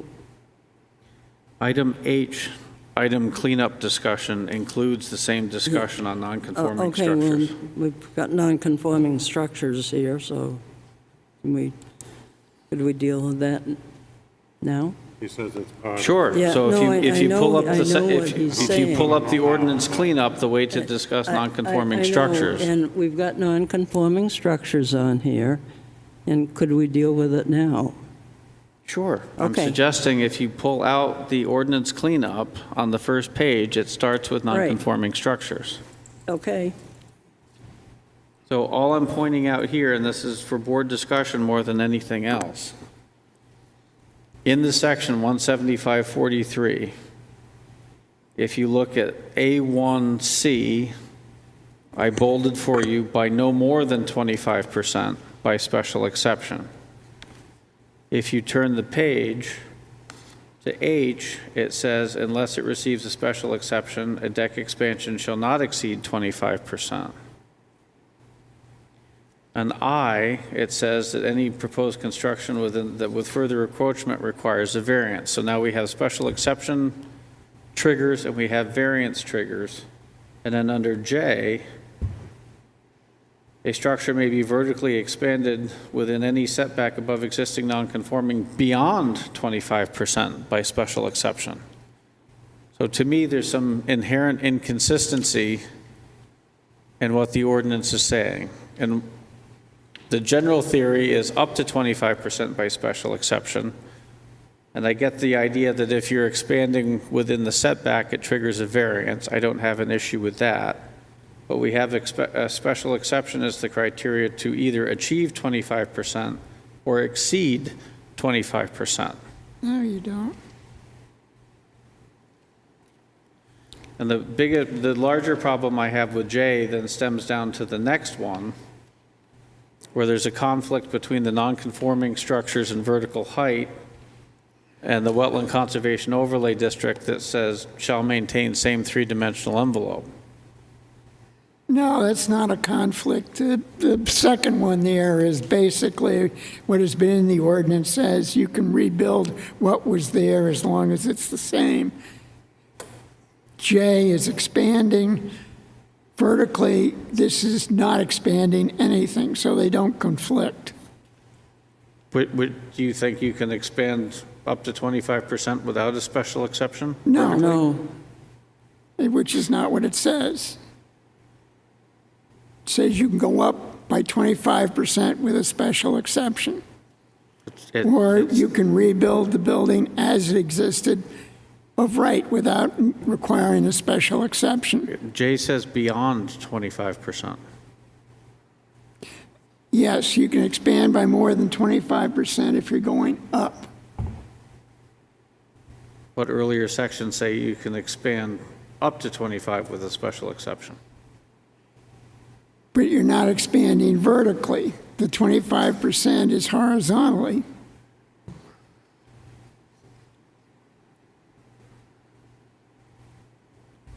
This basically would allow you to go up a floor if you have the existing footprint. Going up 25% doesn't gain you a floor. Okay, could But you we, can go up more than 25% as long as you're just going straight up. I would read J as, if you wanted to beyond 25%, call it 100%. So if you had a single-story structure, you would expand it vertically 100% to gain a floor, as long as you're within the existing footprint. With a special exception. Yes, that's right. You could go up to the height limit allowed in the zone with a special exception. Yes, which would be 30 feet or 35 feet, depending on the roof line. Excuse me, but do you need to go to the zoning board if you don't increase by 25%? would Roger you please said say no. that into the mic? I didn't quite. Pull it down. If you don't increase that by 25% and you use the same footprint, can't you just add on a second floor? No, because typically what happens is you've got a shed roof coming off a back door over a deck, and they say, I want to turn this into a family room, but that shed roof is only at 12 feet. Adding 25% does not the second floor create. That make sense? You'd need a special exception because you're going to go over that 4 feet, which is 25% of the 12. But it says non-conforming footprint. Well, If they don't change the footprint, can't they go up? I also disagree generally with the premise that somehow raising the roof changes the wetland impact of said roof. No. But that's a different discussion. No. Well, I mean, you went through that whole thing with the state and the shoreline when at one point you could not go up a second floor. Yeah, but, that's a different, right. But is that related to wetland impact, or is that an intent to protect the view from people uphill of someone close to the shore, or the wetland? It's more for wetlands, I think. That's what Now, we're- well, from the state perspective, it was the shoreline, what is the Shorefront Water Quality Protection Act? Okay, well, look, could we just start at the beginning here? The first suggestion is C. Any nonconforming portion of a building or structure may be expanded or extended by no more than 25% of the nonconforming structure, but with no further intrusion into the setback by special exception. We ran into problems with that, and I think we need to fix it. I have a suggestion. How about if we start with the words that say, by special exception, comma, any nonconforming portion, instead of leaving special exception as the last two words hanging off the end of the sentence. Okay. Well, one of the reasons I highlighted it is based on the recent application. Does the board believe the special exception criteria are the appropriate criteria for evaluating expansion of an existing structure that has no further intrusion into its area of, quote, nonconformity? I'm with you on that one, and the way I read it is you can have a non-conforming structure, 20 by 20, if 9 feet of it is now non-conforming. You can add up to 25% of the whole building. You can expand that way or up, as long as you don't exceed 25%. And the part that's in the non-conforming area, Laura Spector Morgan said you can expand it whatever you want. That's not what the intent was of a non-conforming. The intent was, if your building is non-conforming and you want to keep it non-conforming, you can expand up to 25%, period. That's not correct. But that's not what it says. That's, You need a special exception to do that. So the strange anomaly, as I look at it, with the recent application, is it's been determined that 21% requires a special exception. They could do a 500% expansion and push it out to the property lines and not require a special exception because there's zero setbacks on the commercial property. Forget the particular project, but if they simply went out to all the property lines, they would be 100% in conformance. But we have a provision right now that says if you add, in that particular instance, 3,000 square feet, you need a special exception. but that's because the building is non-conforming structure, because it doesn't meet the 15. Understood, but forget the application itself, just think of the zone. A 3,000 square foot grocery store is just as legal in the zone as a 3,300 square foot grocery store. Does the extra 300 square feet, if you just think about it practically, do the special exception criteria make sense for that evaluation? But really, I'm not saying it should be handled over the counter, but and I think, and I can send the criteria to the board members, but I think it would be important to look at, holy cow, how do these criteria really apply to this? Where in the proposed expansion is not increasing the degree of nonconformity?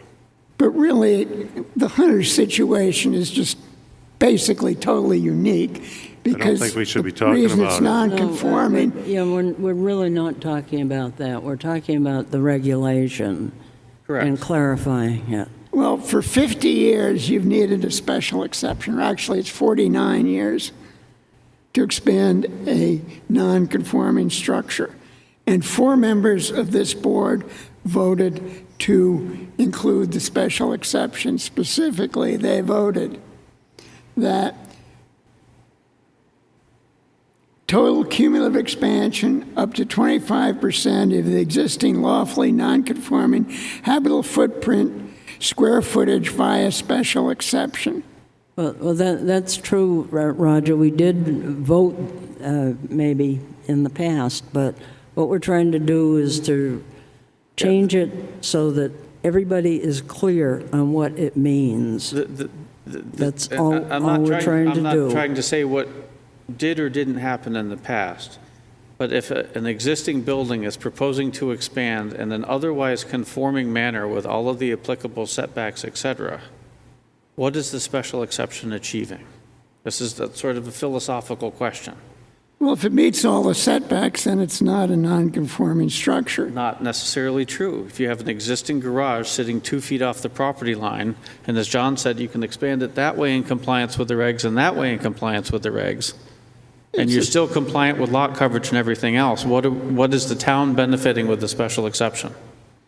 Well, if there's no setback, then you don't have a non-conforming structure. If there's a non-conforming structure, then... Okay, I'll rephrase it. You have an existing garage in a zone that has a 10-foot setback. The garage was there in 1910 and is sitting 2 feet off the property line. They wanted to make the garage larger without making it, with none of the proposed enlargement is in violation of today's regulations. What does the special exception gain the community? Gives it a review. Philosophical question. That's why I'm asking the board.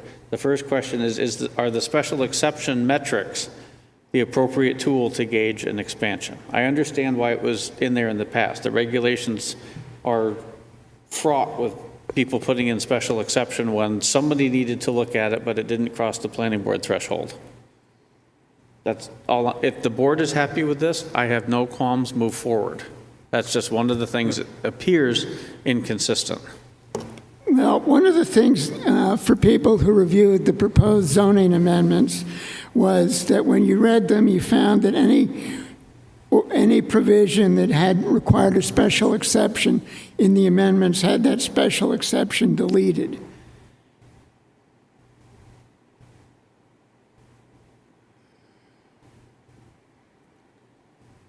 I would agree with that comment. A lot of people don't know what the special exception criteria are or what the process is. My question is to ask the board, is the regulation generating the process that you believe is best for the public and the planning consistent with the master plan? Well, it's worked for 49 years. I would question has it, but that's fine. Well, I think it's a good discussion to have. I know, Roger, yes, it's worked for 49 years, but the world's changing. Does it still work today? I wouldn't say just because some things worked in the past, we need to keep it. And I think it's open for discussion. I'll look at it in the other direction. I'll look at it in the criteria for the reason that you have to get the special exception.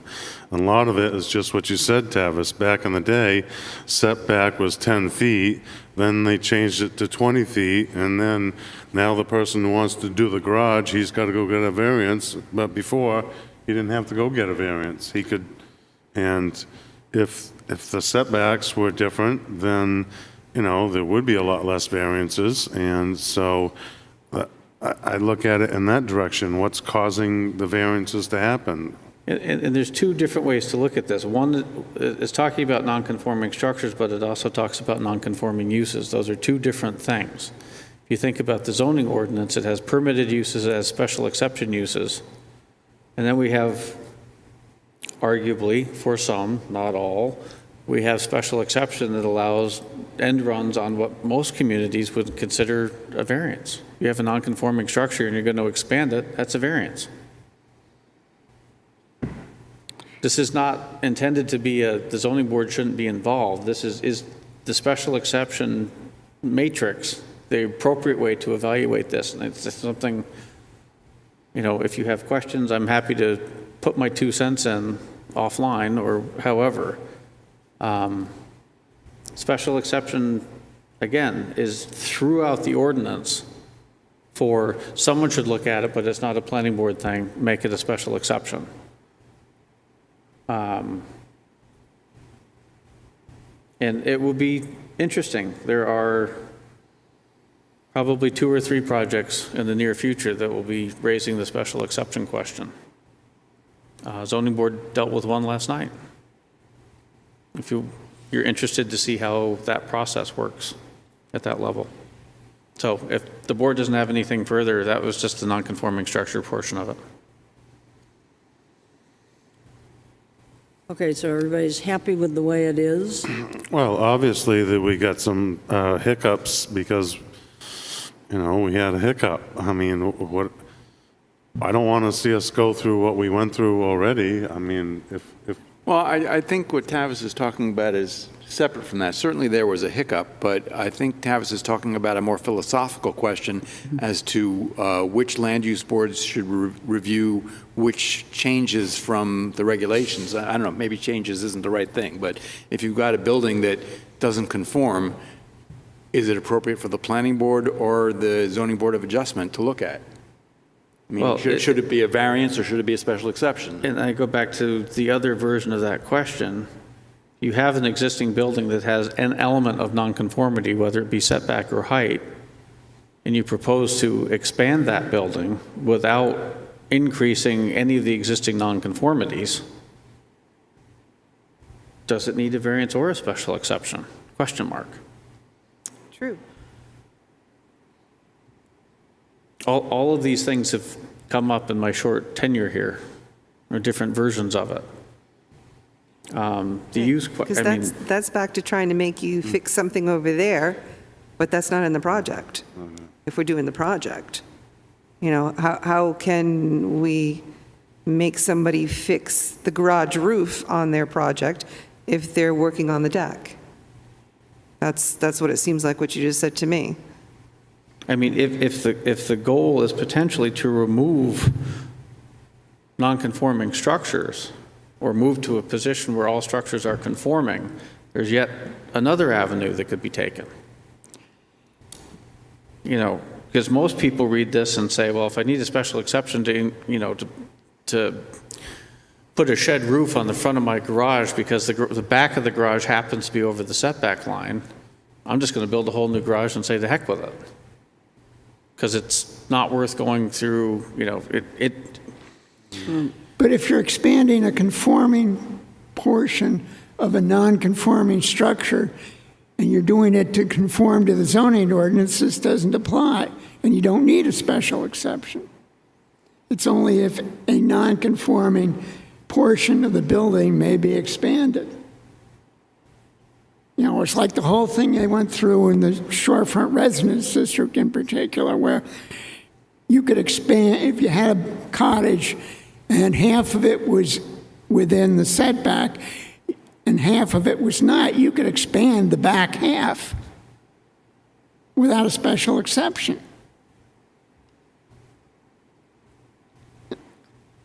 Okay, well, but then why do you require a So, You don't require, but you give the guy a permit. That's what it says.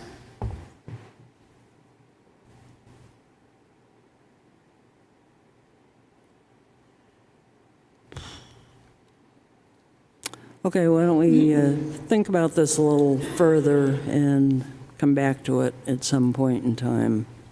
So I'd like to hear Roger. Roger, do you think we need tweaking of this document, in your view, in the legal terms, or does it meet the legal criteria, or what do you? Is it clear? Is it? Yeah. Is it? Well, I think if you go back to the language that was voted on and you move special exception or put a comma in there, we have a consensus now from the planning board attorney that it says what I thought it said. And actually, I think conceivably you could take the language from the January 22nd, 2019 public hearing and put that in here, and you're just correcting what was transposed when they put it in the ordinance, because you can't amend the ordinance by rewriting it in a language different than what was in the public notice and what the board voted to put on the warrant. Okay, so just by removing the comment, that would, Comma. No, I The think comment. Roger's proposing, I believe, to add a comma, right. and I think what he's proposing is effectively the same as what Julie proposed. yeah, right.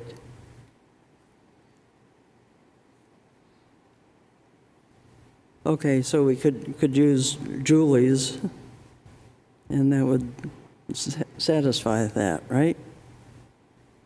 Julie's suggestion. I By think either special Roger's or exception. Julie's accomplishes the same Yeah. end result. Right. It Well, doesn't either- answer any of the questions, though, that we need to answer. No, we're trying to get the wording correct before we answer the Yeah. hypotheticals. Right, yes, right. That's what we're trying to do. Okay, well, Tavis, we've got two exceptions, two suggestions here. Julie's and Roger's removing of the comma. No, adding. So why don't we? and Roger, please jump in. Is it, if what's currently online is not what was voted on, Correct. then I think the board has the ability to just request that the language online or the current ordinance reflect what was actually voted on, and that doesn't require going to town meeting. And that would satisfy it. I agree. So that's fine. Is everybody okay with that? Yeah, I agree. That's what we should do then. Okay, Okay, It's essentially a clerical Okay. correction. correct. yeah, all right. Remove comma. Okay, conditional use permit criteria. Section 175-215. That actually was put into place when we adopted the accessory dwelling unit section of the regulations. And Roger mentioned this to us when we did not do a site visit for the a recent So the, request for an ADU. And what I'm thinking is that this really should be put into the ADU section of the regulations. I mean, I guess we can keep the conditional use permit. I always thought that that was supposed to be in the definition section, and I could never find it. What I can't find clearly is where this actually went to the warrant like this. And I would like to go look and see where, I don't see an article creating 175-215. No, there wasn't, but it was brought up at the public hearing, and I mean, it's sort of unclear. It certainly doesn't seem to have been included in the article, but it was brought up. I don't doubt it was brought up. What I don't see is where that's actually what went on the warrant. So what I want to do is what I'm saying is, I think this is going to need some further attention, because when you go back to the 2017 town report, it says change accessory apartment to accessory dwelling, some version of do a word search to change apartment to dwelling unit throughout the ordinance, but what I don't see is the creation of this section. I can see where it came to the board and the board talked about it, but I don't see how it made it to the warrant and became the rule. Now, I will say that the site visit is consistent with the other conditional use permit criteria the board has. So it's not a stretch to say any conditional use permit requires a site visit by a majority of the board prior to acting. Wetland Conservation District, you'll have a project coming up in August where there's a site visit because there's a special use permit. Special use permit, conditional use permit, I view generally as the same type of thing. But other places in the ordinance under the conditional use permit criteria, it requires a site visit. So it's not a leap to get here. I just don't see where the voters said, yes, do that. Or yes, put that in the ordinance. And I think that needs to be clarified. And maybe once that's clarified, the direction can be to move these criteria into the ADU section of the ordinance, so all things ADU are in the same section. Okay, so you're going to do further research then? And we have, I think I have yours. I don't know if everybody else does, Roger. But we can certainly get your information along with Tavis's to the planning board when we talk about this again. How many uses are by conditional use permit in the ordinance? It's an awesome question. I mean, I have no idea. Most of the things that Wolfeboro calls special exception uses, most places call a conditional use permit. So if there's any multitude of things, probably 100 some. Most of the conditional use permits in, off the top of my head, it would be more along the lines of a special use permit. So the wetland conservation overlay things, ADUs by right or by ordinance are a conditional use permit. So at some point, it seems more recently than not, the planning board has been recommending and the voters have been supporting conditional use permits for things like accessory dwelling units, looking at it as a planning function rather than a special exception function. One of the reasons I brought it up, and I brought it up, I don't want to talk about structures anymore, but if you look at the special exception criteria themselves, the language, at least to me, just my humble opinion, seems to be putting something unique in a neighborhood. It's looking at neighborhood impact, noise, glare, dust, traffic, things along those lines. Conditional use permits are very similar. If you look at the conditional use permit criteria and the special exception criteria, they're very similar. They're basically, practically speaking, they're looking at the same thing, but it's a different board evaluating it. I think the best answer to Roger's question is we have many more special exception uses than conditional uses. Mm-hmm. By a large factor of 10. Okay, all right, the lighting issues and regulations. John, we had sort of, or I had committed you and I to go to the Board of Selectmen meeting when they discussed this. But do you think that we should get the lighting committee back together to discuss some of these later issues that have come up? Or do you just want to leave it to the Board of Selectmen at this point? Because most of them are public. I think the things that we talked about were in our wheelhouse. We talked about the signs that were in the display cases, and I think Tavis gave us his opinion on those. Brad gave us his selectman interpretation of the uses and the after 11 o'clock situation.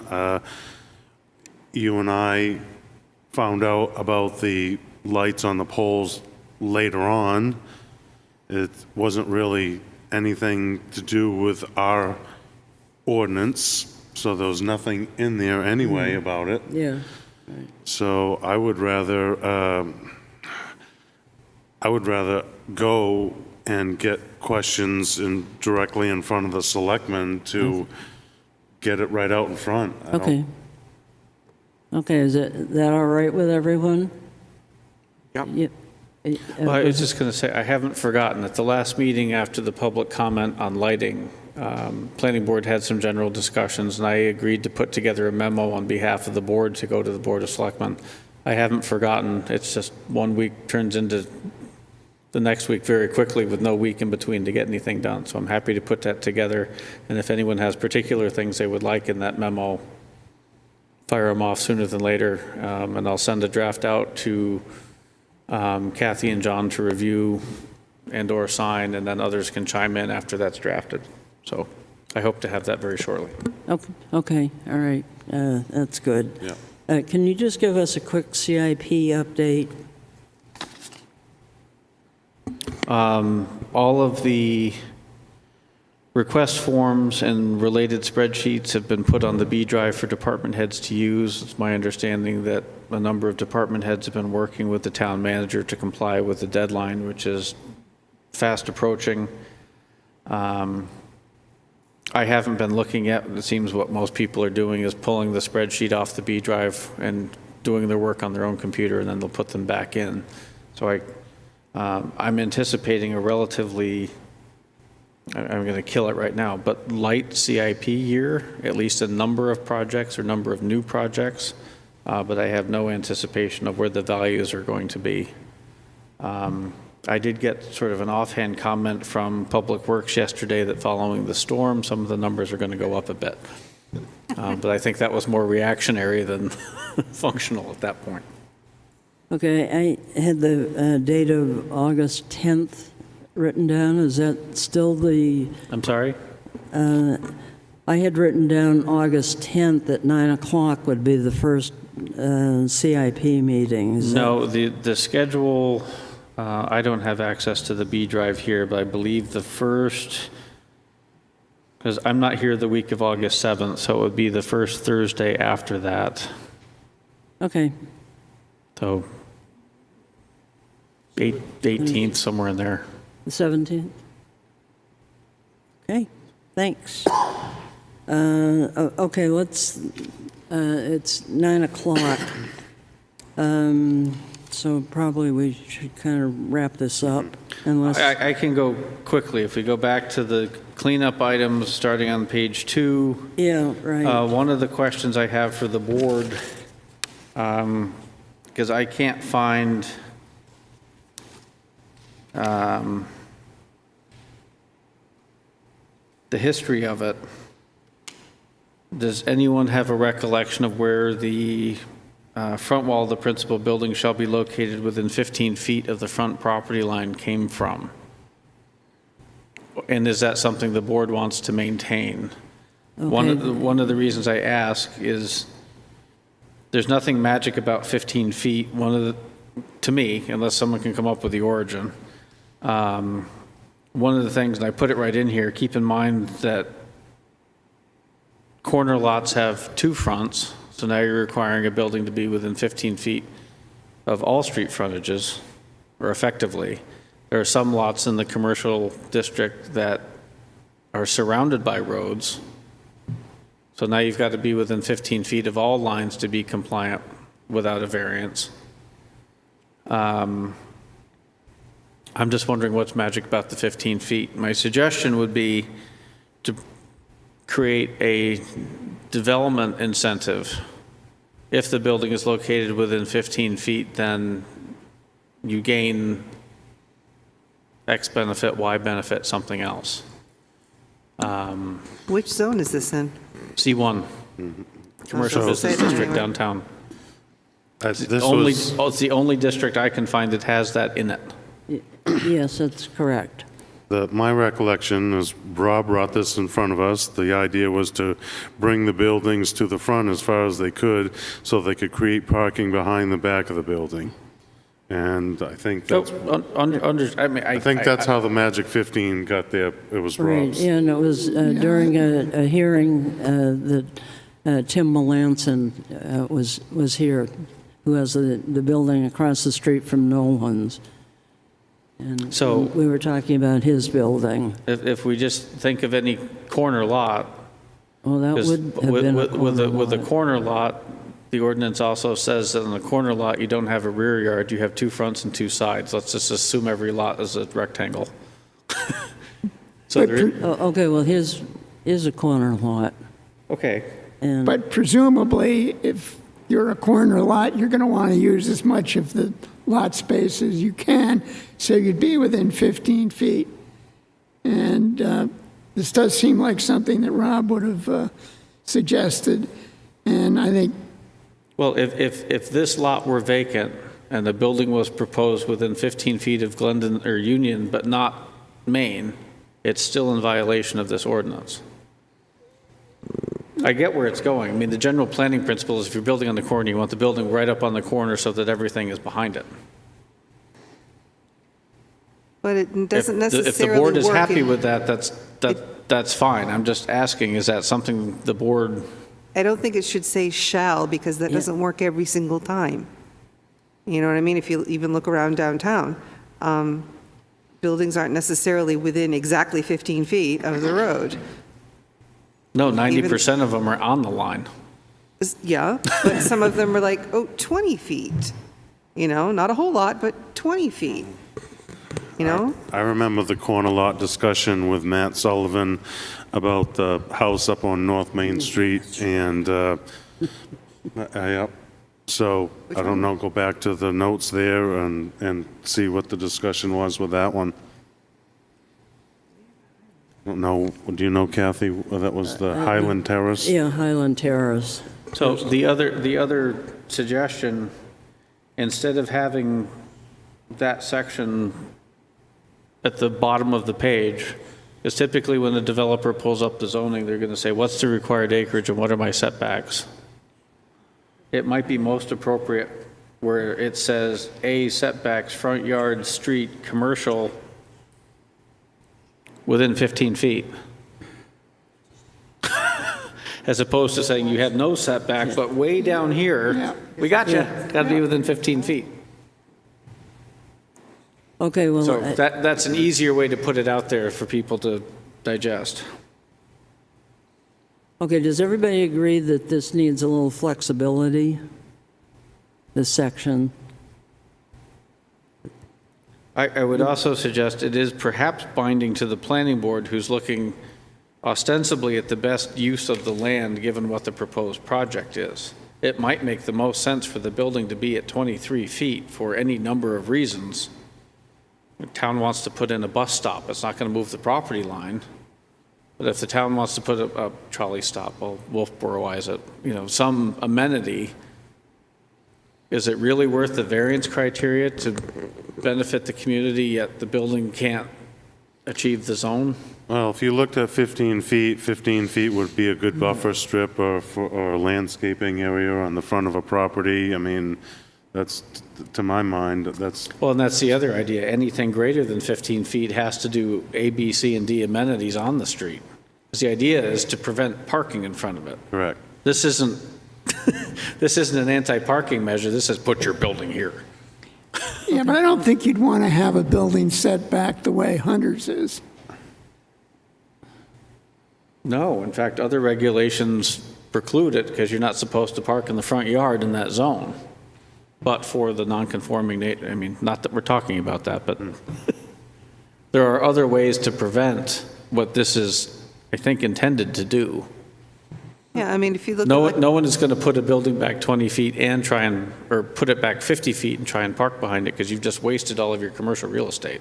right, but then you run into things like where Nolan's is, that was kind of pre-existing where that was. They're not 15 feet from the road, but yet they used that space very nicely for the community. So I don't think that they should have been told it's got to be on the line. But they could be pretty close because it's from the front property line, Yeah, which they're probably close, if not 15 feet, close to it. right. It's- And, yeah, it's this building right across the street, the bank building, that's a conforming. Yeah. It's Unfortunately, it's corner. conforming, unfortunately. It's- And now it's- it's a traffic hazard. Yeah. It's the style of the look that was trying to be created during the planning process. They wanted all the houses on the front to look like the village Right. town, and that was the creation of why that happened. Yeah, a more extreme way to do this would be to morph this into a form-based ordinance, whether by section or by all ordinance. It says this is what downtown's supposed to look like. This is what it looks like. South Main, North Main, buildings are within this area. These are the amenities we expect you to be putting in front of it. This is how you deal with parking and things like that. So you're getting all the numbers out of it, and you're forcing the form to control. But that's That would perhaps a kill- larger paradigm shift than That would kill all the cuteness. would kill what? That would kill all the cuteness as to why people even come here, because of the quaintness.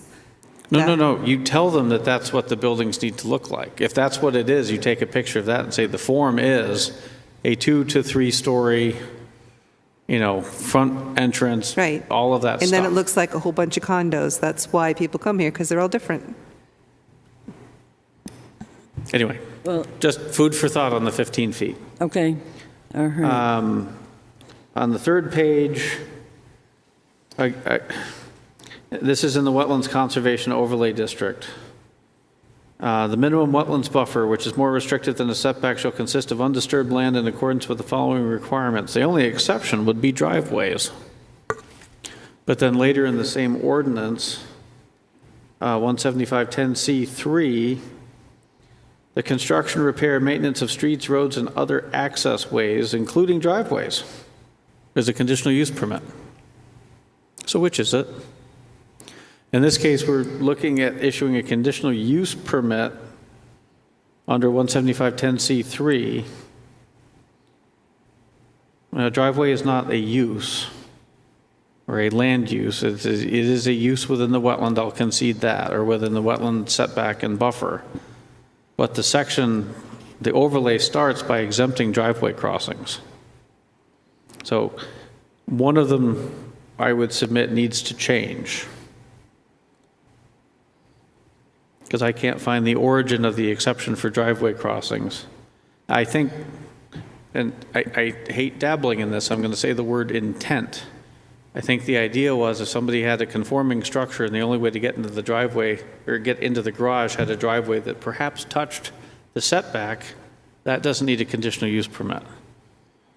But if you think of a subdivision that occurred out on Center Street not long ago, they proposed a driveway accessing 3 homes. They did a 4-lot subdivision with the board. They proposed 3 homes accessed by a driveway, which the ordinance allows, and they crossed Wiley Brook with a driveway because they were exempt.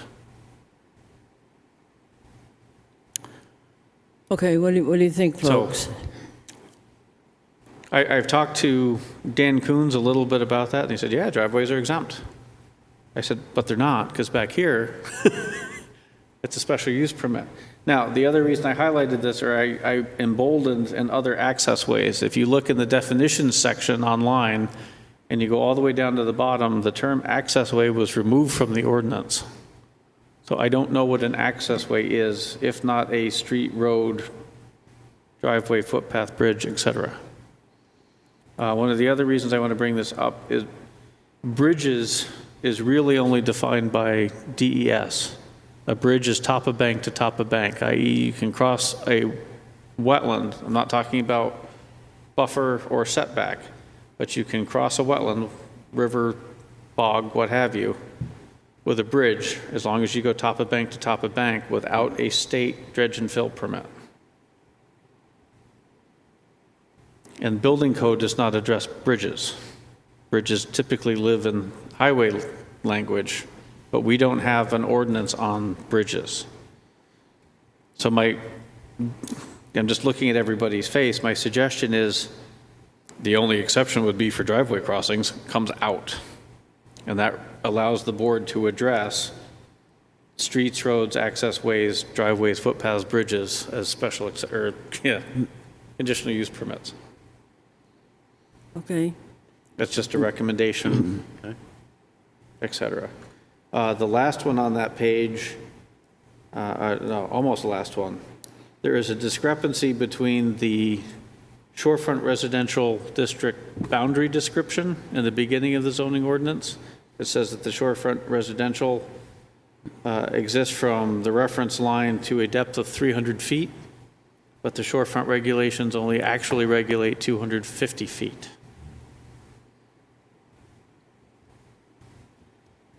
Yeah, I was surprised to hear that, and then most people, when they talk about the shorefront, they say the 250 feet. Well, So, because I think that that's the should state stay. rule, so my suggestion would be to change the description to go No. to 250 feet. Yeah, 'cause no, that's- I know. Yeah. That's, and I'm agreeing with you. The last one on that page, again, this is just a revamp of one of last year's proposal, is just to remove 175, 109 through 112, which is the C2, because we have no parcels or anything to go with it. That's just one of the cleanup items. So you can Okay. discuss any of them further whenever you'd like to. All right, so you're going to prepare, Lighting. so you're going to prepare some of those in ordinance form so that we can discuss them finally and then set it for a public. Which ones would the board want further work on? The 250, I think. I mean, I didn't hear the board take a position on non-conforming structures other than to put in the language from Well- before. I didn't hear, I mean, if there's general consensus, I can put in ordinance form the 15 For the feet. non-conforming structure, the Section A, we talked about removing the comma, and you Yep, said, A1C will put in the language that was actually voted on, yep. yeah, that is certainly something that we should do. Yeah, I think there was going to be more discussion on item 2. There was no decision on that. Right. I think for item 3, your recommendation of removal of that sentence regarding driveway crossings would clarify it. Item 4, the same change, 300 feet to 250 feet. And lastly, item 5, removing the C2. I think with the exception of item 2, I would suggest we follow along with Tavis's recommendation. Right. Is everybody okay with that? Second. And I'll put Okay. together the memo on lighting. And as soon as I have an update on number of CIP projects, et cetera, I will update the board. Okay, and can you get us a copy of our rules of procedure? Do you have those? Shoot, yes, I will run down and get them, so nobody No, leave. You can adjourn, but I'll go get them. Okay, just put them in the next packet. Yeah. Okay. Okay, let's see, public comment. Ann, would you like to say anything to us this evening? No, but I can bring the mic You need to come up to you. the microphone, too. Here.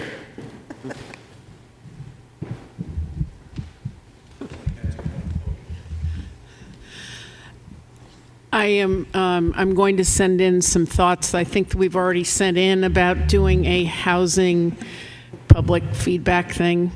I would ask, please don't call it a summit, because the Water Summit is a informational, educational thing, and this is more of a hearing and public forum. So a summit's supposed to be a solution. It doesn't sound like you're presenting a solution. And I would agree with Roger that structure, data, things to discuss, to herd the cats would be the best way to go. Okay, thank you. Oh, okay, we have one set of minutes from May 16th.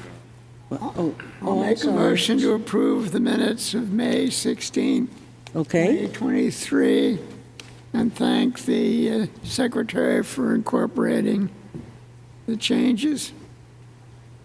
okay. I'll second that. Okay, motion has been made and seconded.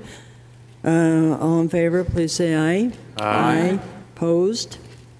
Okay, we have 3 public hearings next August 1st. Goodness. How many? 3, the condo development at the end of Willow Street, Brewster Academy's skating rink, and Harriman Hill. And so, And there is a site visit on, it's been noticed, so just don't forget, at 6:15, same night as the meeting. Willow At the end- Street. Or Willow Street. Willow Street. Correct. Right. Okay, all right, somebody want to make a motion to, I'll make a motion to adjourn. Second? Okay, all in favor, please say aye. Aye. Opposed? Thank you, folks. 6:15 on Willow. Yeah, oh, here, this is your agenda.